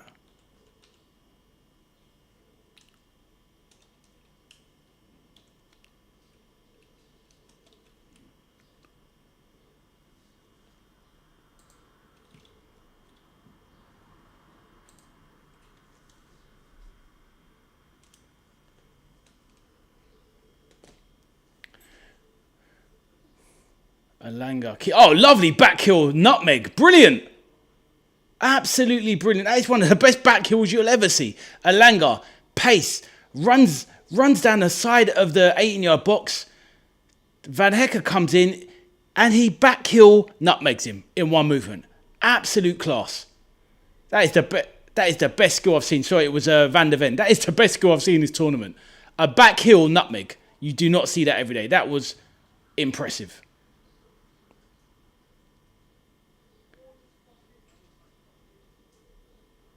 Elanga playing like the player of Nottingham Forest and not the one we've seen at Newcastle for the majority of last season. That back heel nutmeg was sensational. When do you see that? A back heel nutmeg.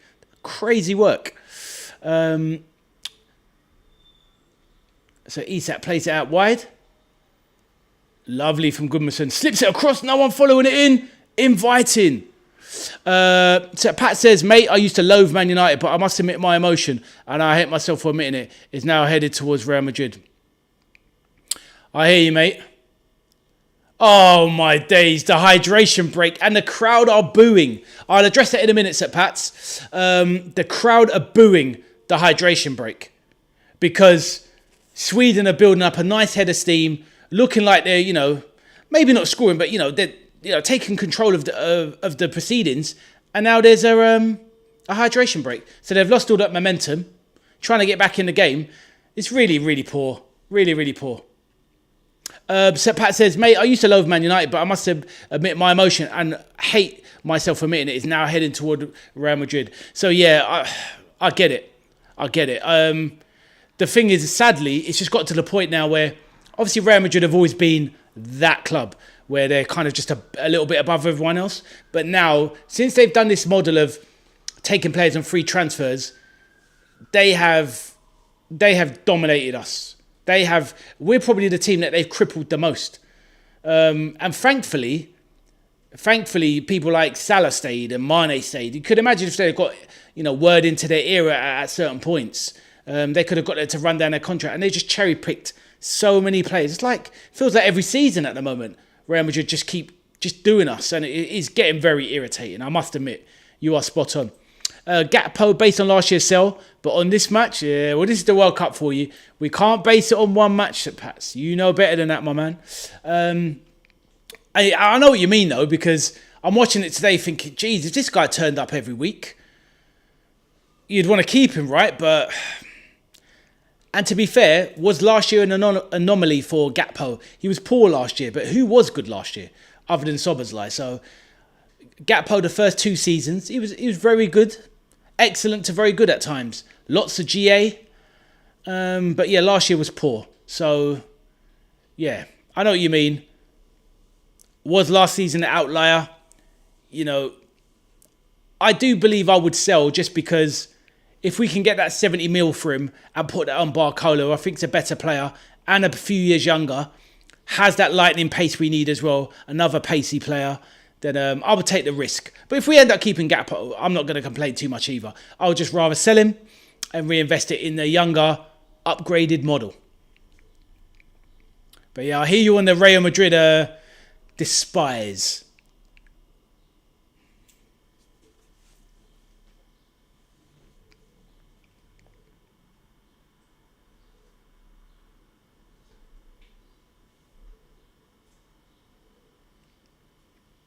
Peter says the fans have turned on Gakpo now. The grumbles will be immediate if he goes back to cutting Cody. You're right, Peter. You know what? You're right. Because during the season, I wasn't somebody that was getting onto Gakpo's case, but there was kind of murmurings in the media around, Brobby's off, so no hat-trick for Brobby. Unlucky, Peter, but good shout.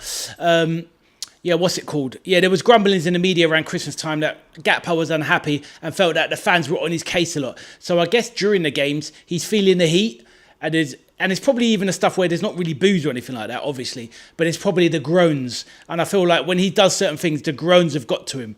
But is that because he was profiled wrongly by Slot? And I feel he's the player that has definitely been the whipping boy or the stick that's been beat that the fans used to beat Arne Slot with. And obviously the Dutch connection. So I guess he's probably just become a bit fed up with trying to give his best, but, feeling like he's underappreciated maybe. So, but no, I hear you, Pete. I agree with you, mate. I think the fans have turned on him, which I don't think is right. As in that they should have been as harsh on him. But sadly, this is fickle. This is football fans. They're fickle. They always want somebody to blame.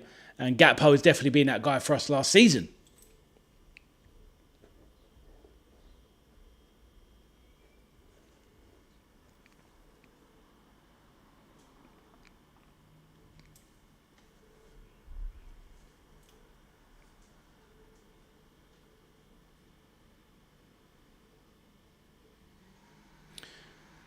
So, good clearance. Sweden. We've now entered the last quarter.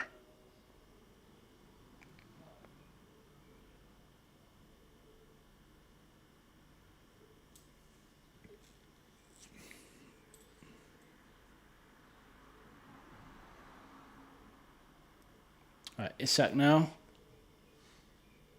Lays it back. Zanelli.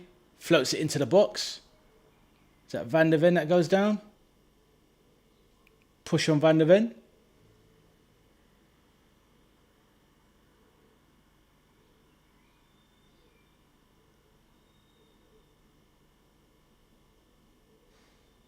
I mean, going back to what you were saying as well, Peter. I mean, there's the thing with Gakpo. Some of the times he just doesn't help himself.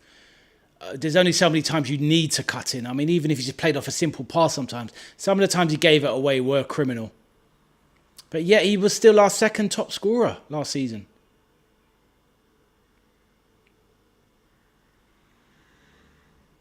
Right, Van Dijk tries to challenge Gyökeres, who keeps the ball. Ayari, loose touch given away. One back in midfield. Here's Gravenberch driving forward, and he's fouled there, surely. Yep. Ayari takes a yellow from England's Michael Oliver.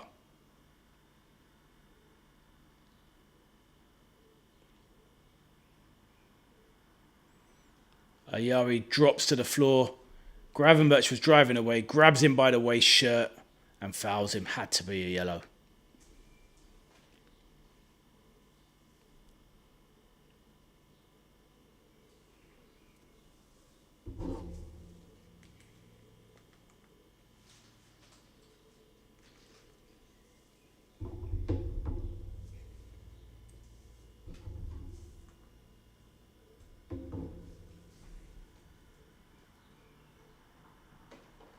So Coop Miners in on the ball in midfield to Memphis Depay. Lovely curled pass out wide to Asensio Somerville. Chalk on his booch. Quick feet. Dumfries. Back to Gravenberch. Van Hecker now. Deep in the Sweden half. Over to Van der Ven, who's on the kind of left wing just outside the box. Gakpo, left of the box. What's he going to do? Oh, good play with Van der Ven. Who plays it, who clears it for a goal kick. Shocking from Van der Ven. Tries to wrap his foot around it. Gets it all wrong. And clears it for Sweden. Goal kick. So yeah, we've got a battle for man of the match. You'd say it was a... Would you give it to Gakpo? Would you give it to Brobby? Probably Gakpo. Right,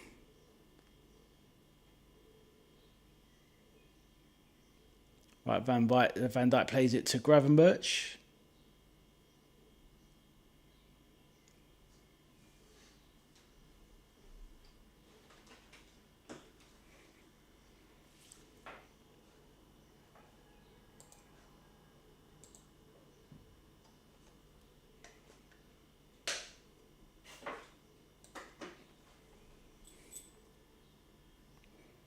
Right, Elanga, right side of the box.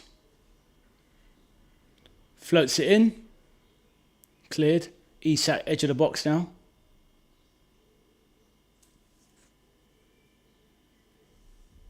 Isak though, in the box, drives, flashes it across. Cleared by Van Hecke. It's going to fall over to... Oh, Gyökeres couldn't get a shot away there.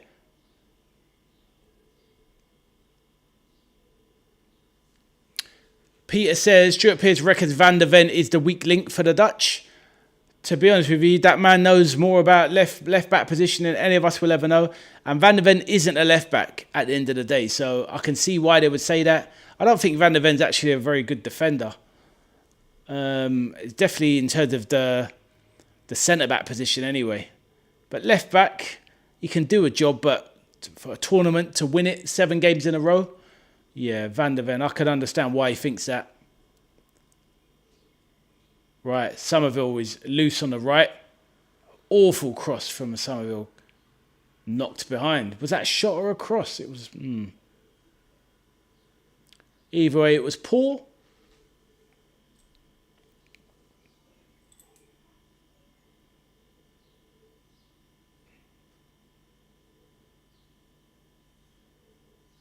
Ayari coming off now.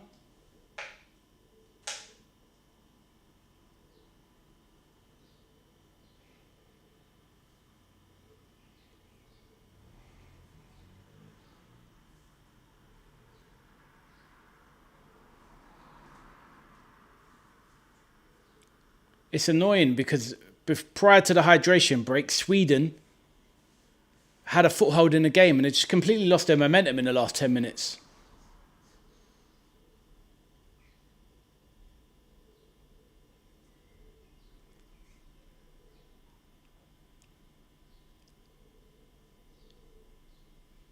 Nordveld with a clearance.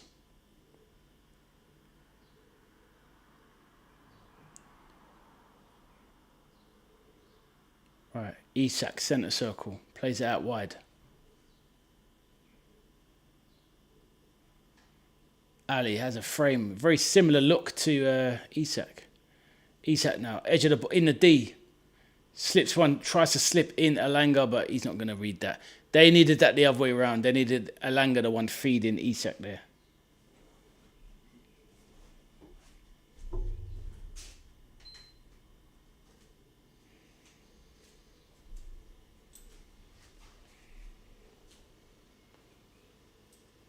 Right, good feet there from Somerville. Driving forward. Ooh, nearly slips in. Memphis Depay. Berval now, trying to atone for the error, giving the ball away. Elanga, right wing now. All pace and burners, fronting up Van der Ven. Berval cuts across, and it's going to be a heavy challenge on Gakpo. Could they be future teammates? Bergvall and Gakpo.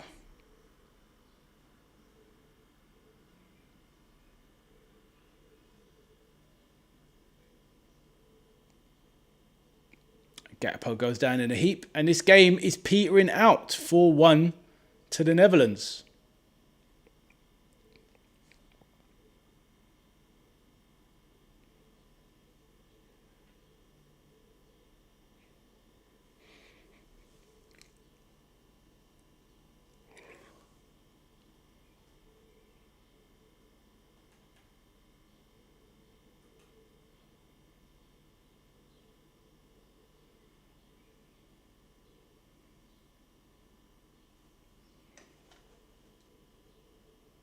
Van Dijk messing around in midfield comfortably.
Sweden with a bit of possession, but finding it struggle to do anything with it.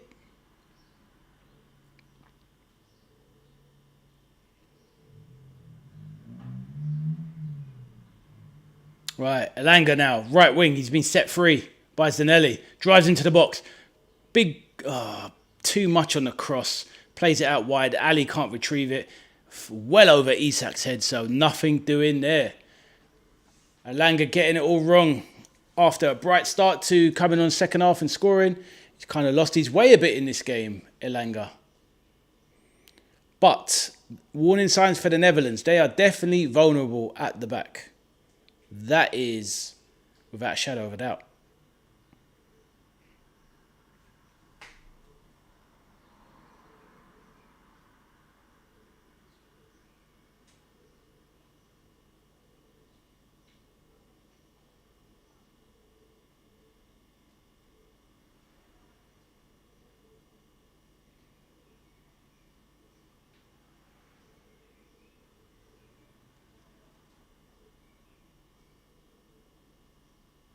Let's see how it'll be interesting to see how the Netherlands control the last 7-8 minutes here, plus additional time, because when they tried to manage against the Japanese, they got it hopelessly wrong. I don't know why Van Hecker tried to win their header like that. He left himself out of position. Why not nod it down? He charged forward, banged the header, and was completely out of place. Took himself out of the game. Now he's back in his defensive shape.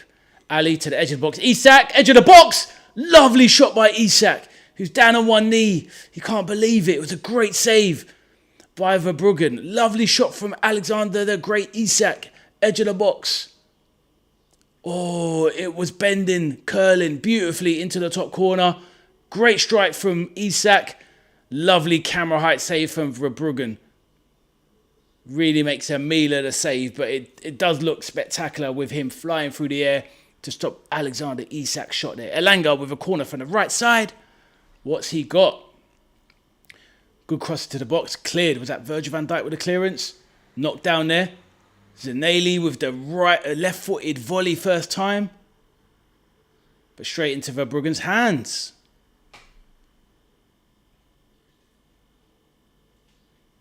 Van Dijk is down.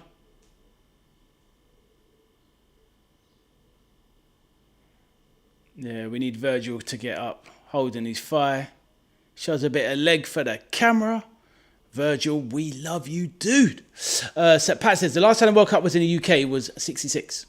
60 years ago. Apparently, we didn't go for the 2030 competition and went for the Euros. But we are going for the 2042 competition. 76 years. Interesting, Sir Pats. Jeez. You know what? We do need it here. And that's the thing as well. You know, like what you just said regarding the Euros. Because we tried to get the World Cup, didn't we? I think, is it 2018? When they went to Russia, we tried to get it. And I think we came second. But yeah, we definitely need it. We definitely need it. And that's the thing. If we get it in 2042, that'll probably be the last one in our lifetimes. Do you know what I mean? Which is really sad. But yeah, hopefully we get it. It would be amazing. Because when we had the Euros here, it was awesome. I remember that well, the summer of 96. Good times. And obviously we had it once again in Euro 2020 as well. And we should have won that. Absolute joke. But yeah, good facts there. Nice to know. Nice to know, Sir Pats. Thanks for keeping us updated. Because I hadn't heard about the any bidding, etc. for the World Cup. So yeah, love to hear it. We definitely won't do what happened in America, where we price everybody out of basically visiting. Absolutely scandalous.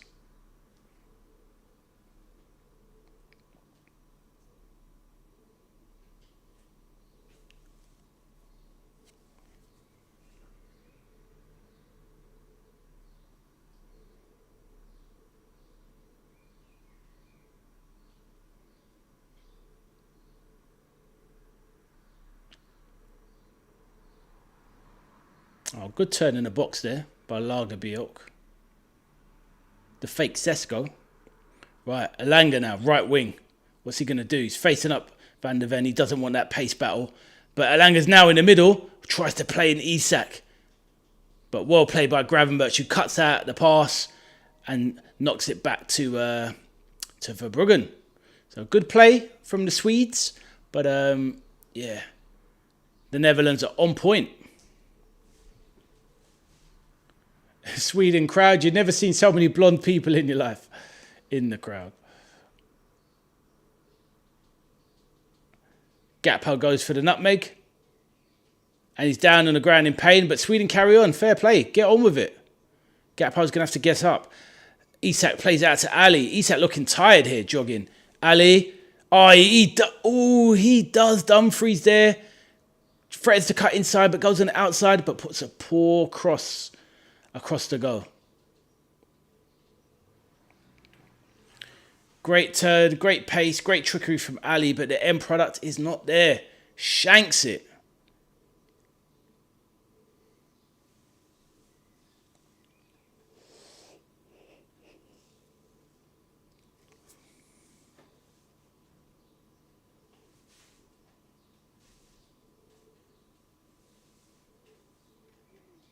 All right, Gravenberch in midfield, great feet. Somerville, there's just dummies everywhere.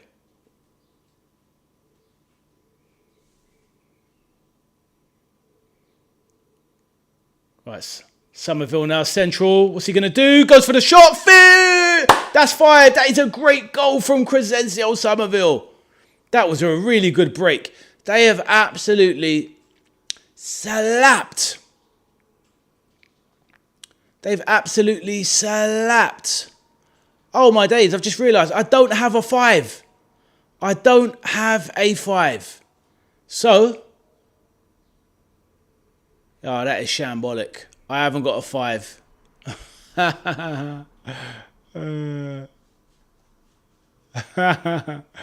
So it's 5-1. It is officially 5-1. 5-1. Right, can't change the score, but it is 5-1.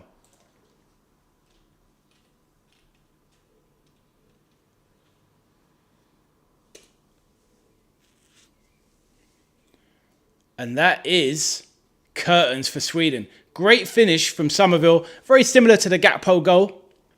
But from a, excuse me, from a more central position. And yeah, they have absolutely... Peter said, have you got a marker pen? No, but what I do have is... here, look, I can do this to make amends. I can do this. Let's have a look. So I can do this.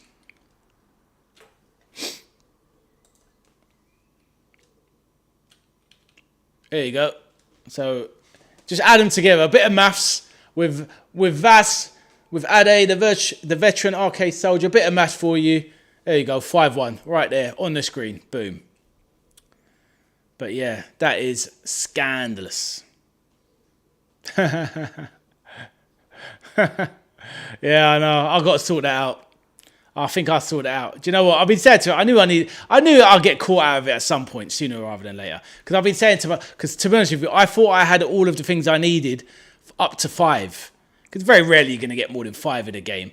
But yeah, I forgot that I didn't even have the 5. So I've got to sort that out next. But yep, the score is 5-1. And they have absolutely slapped Sweden off the pitch. Gokra is looking for the consolation, driving into the box. Ali now. That's a poor result for Sweden. But great play from the Netherlands. They've cut them asunder. Goodmanson kicks, basically tries a clever cross, but it's picked up by Verbruggen. But great attacking play from the Netherlands.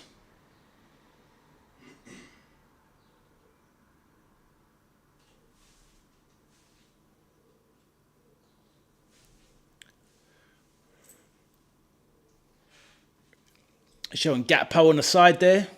Ice pack on his wrist.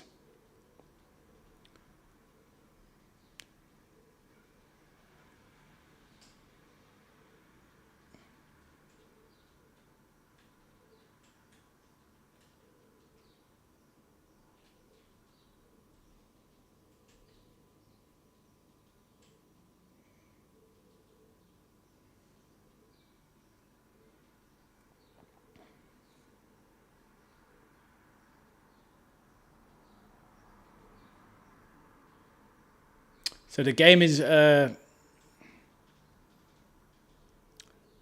petering out to a close now. 5-1 to the Netherlands. Massive score. 2 minutes left. Young player Stroud, born in England, he's just come on.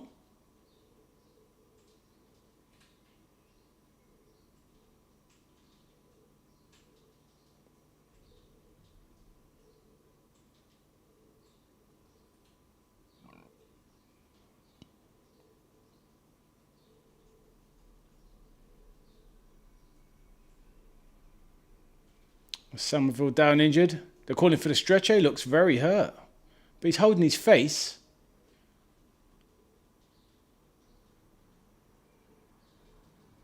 Oh, he's trod on his finger. He's really hurt his finger, it looks like. The way the referee called him over, I mean, it looks a little bit of a... It's definitely an accident. But obviously when these football boots catch you, a little blade on a finger, it looked like it hit his pinky finger, so that looks very painful.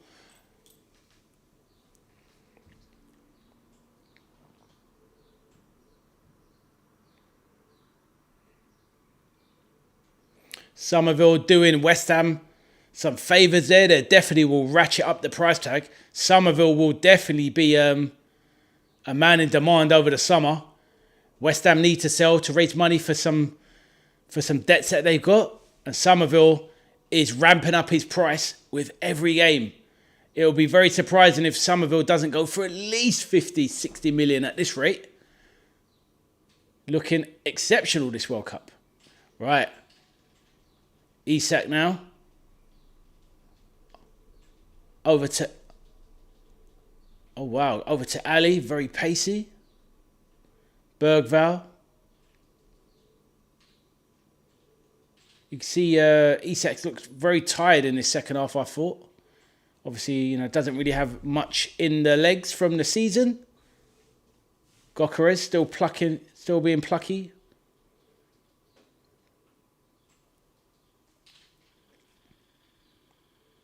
So a corner, Sweden corner. This is going to be the last action of the game. Can they get a further consolation?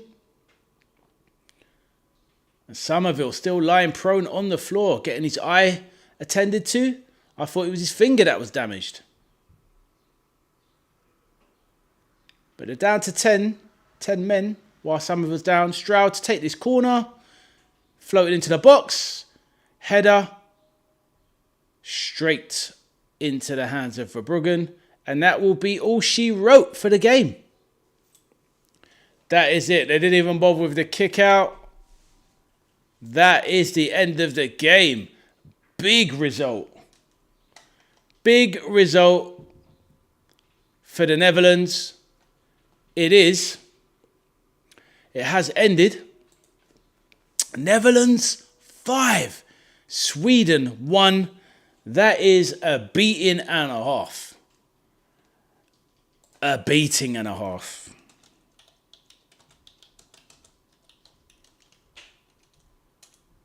A beating and a half in both halves. Absolutely slap the Swedes.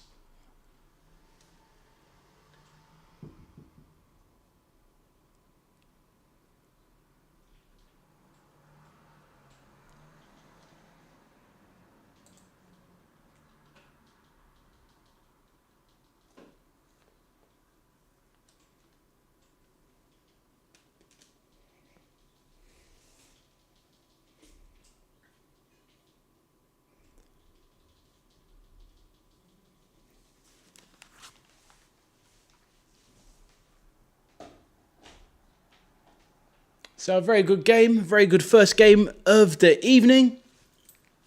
And we have another one coming up soon. We've got Germany and the Ivory Coast. Looking forward to seeing what this Yandy Amande kid can do against a real team in Germany. Peter says, biggest defeat since 1950 for Sweden. Wow. Graham Potter in charge, a man I've never rated. Absolutely awful manager, Graham Potter. Do not rate him at all. So Pat said, well played, Holland. Off to the supermarket to top up my alcohol-free stores. Exactly. Good man. No worries. Well, so Pat's Have a safe little trip out to the shops. If you can join us for the second game, little bits and bobs, I'm doing another watch along soon, which is the Germany game. So we can see how this Jan Diamande kid fares against the German defence. So hopefully you can join us in a bit. So yeah, enjoy your stroll to the shops. But yeah, good facts there, Peter. Good to hear these facts. We love to see it.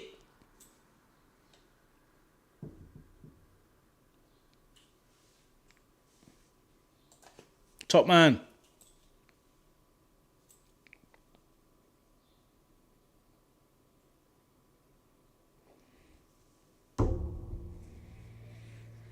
Well, didn't see that coming. I mean, I did think there was going to be goals in the game, to be fair.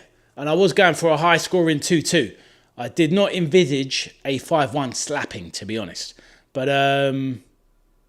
yeah, it is what it is. It's what happens if you switch off. But they were cut apart far too easy. I mean, at the end of the day, Swedish football, not the strongest. So they're a little bit top-heavy, aren't they? All of the quality is mostly in the attacking third. But yeah, their defence got torn asunder, especially in that first half. It was just far too easy. So can't remember who Sweden's last game of the World Cup is, but yeah, they can probably still qualify through as maybe one of the third place playoff teams. But yeah, the Netherlands are looking good to be going through as the players take the applause of their fans. But very, very impressive performance from the Netherlands. Loads of stars in their team. Virgil, Frenkie de Jong, Gakpo, Somerville emerging as a very, very good player. Obviously, Brobby getting 2 today. So, some very strong performances there. Very impressed with Gravenberch and de Jong in midfield. Very good. At the back, Van Hecker looked very aggressive. A bit too aggressive at times. And Van Dijk, you're always going to rely on him for some quality. Verbruggen, not so sure on Verbruggen. Think he's a little bit mediocre at times. Dumfries was good at points. Dumfries is one of those players, very good going forward. Defensively, not the greatest. But, a fine right back, if ever there was one. So, yeah, Netherlands top the group. And it's Tunisia, Japan in the morning. So you'd imagine Japan should be able to get past Tunisia, going on the basis of Tunisia getting slapped 4 in their first game. So it will be interesting.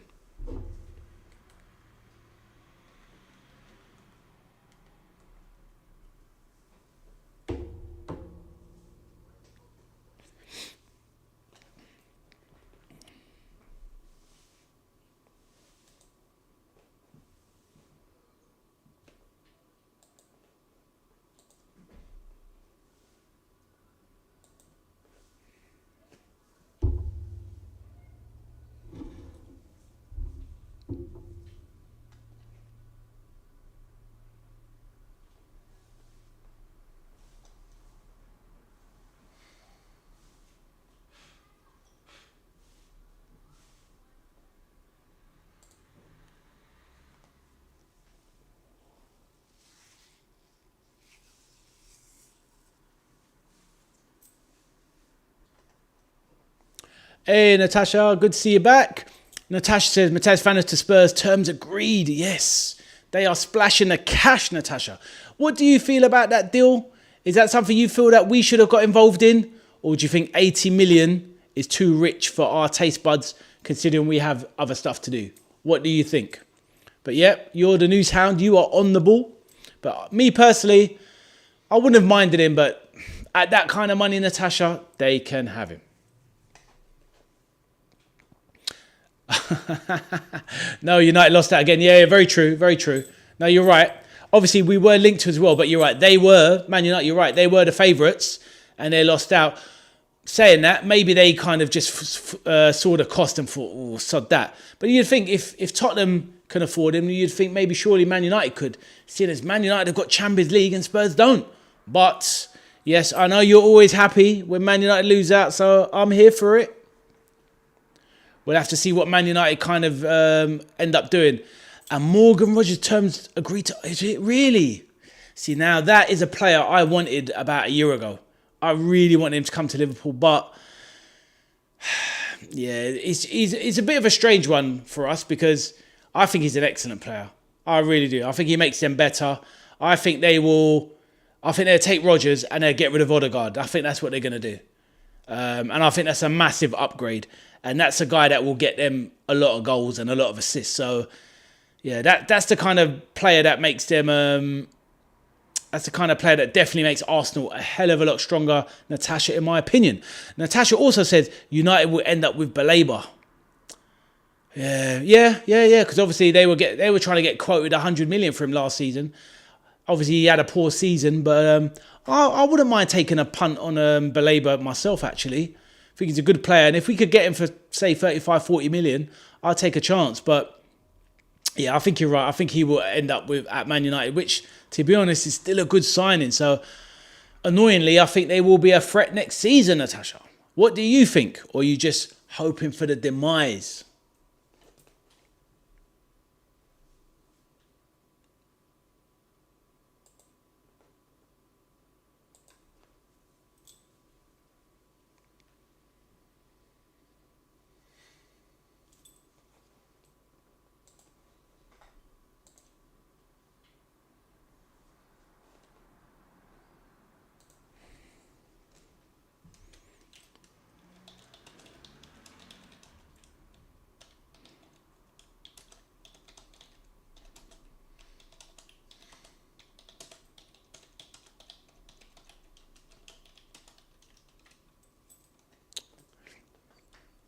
Oh my God, this keyboard, forget it.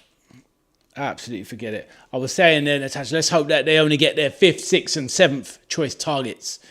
We don't want them getting their 1st or 2nd targets because that would mean they are definitely getting stronger. And we do not want that. So, there you go.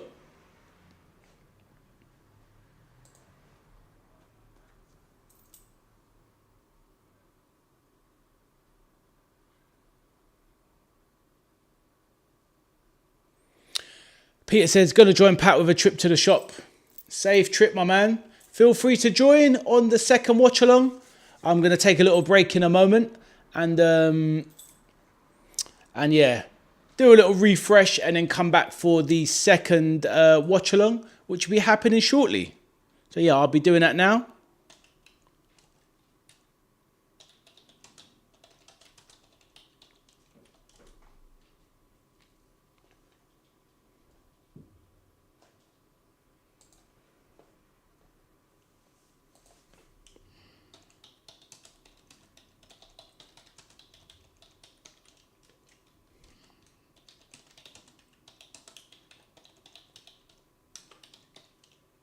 Right, I'll see everyone shortly for the second watch along. So on that note, oh, hello again, Cameron, you're back. All right, so thank you for everyone that's joined me today. Thanks again to Cameron, Gary, Natasha, Sir Pats, Peter, of course, Mauler at the beginning. Anyone else that I missed? Haroon, of course, dropped by. Lovely to see him again.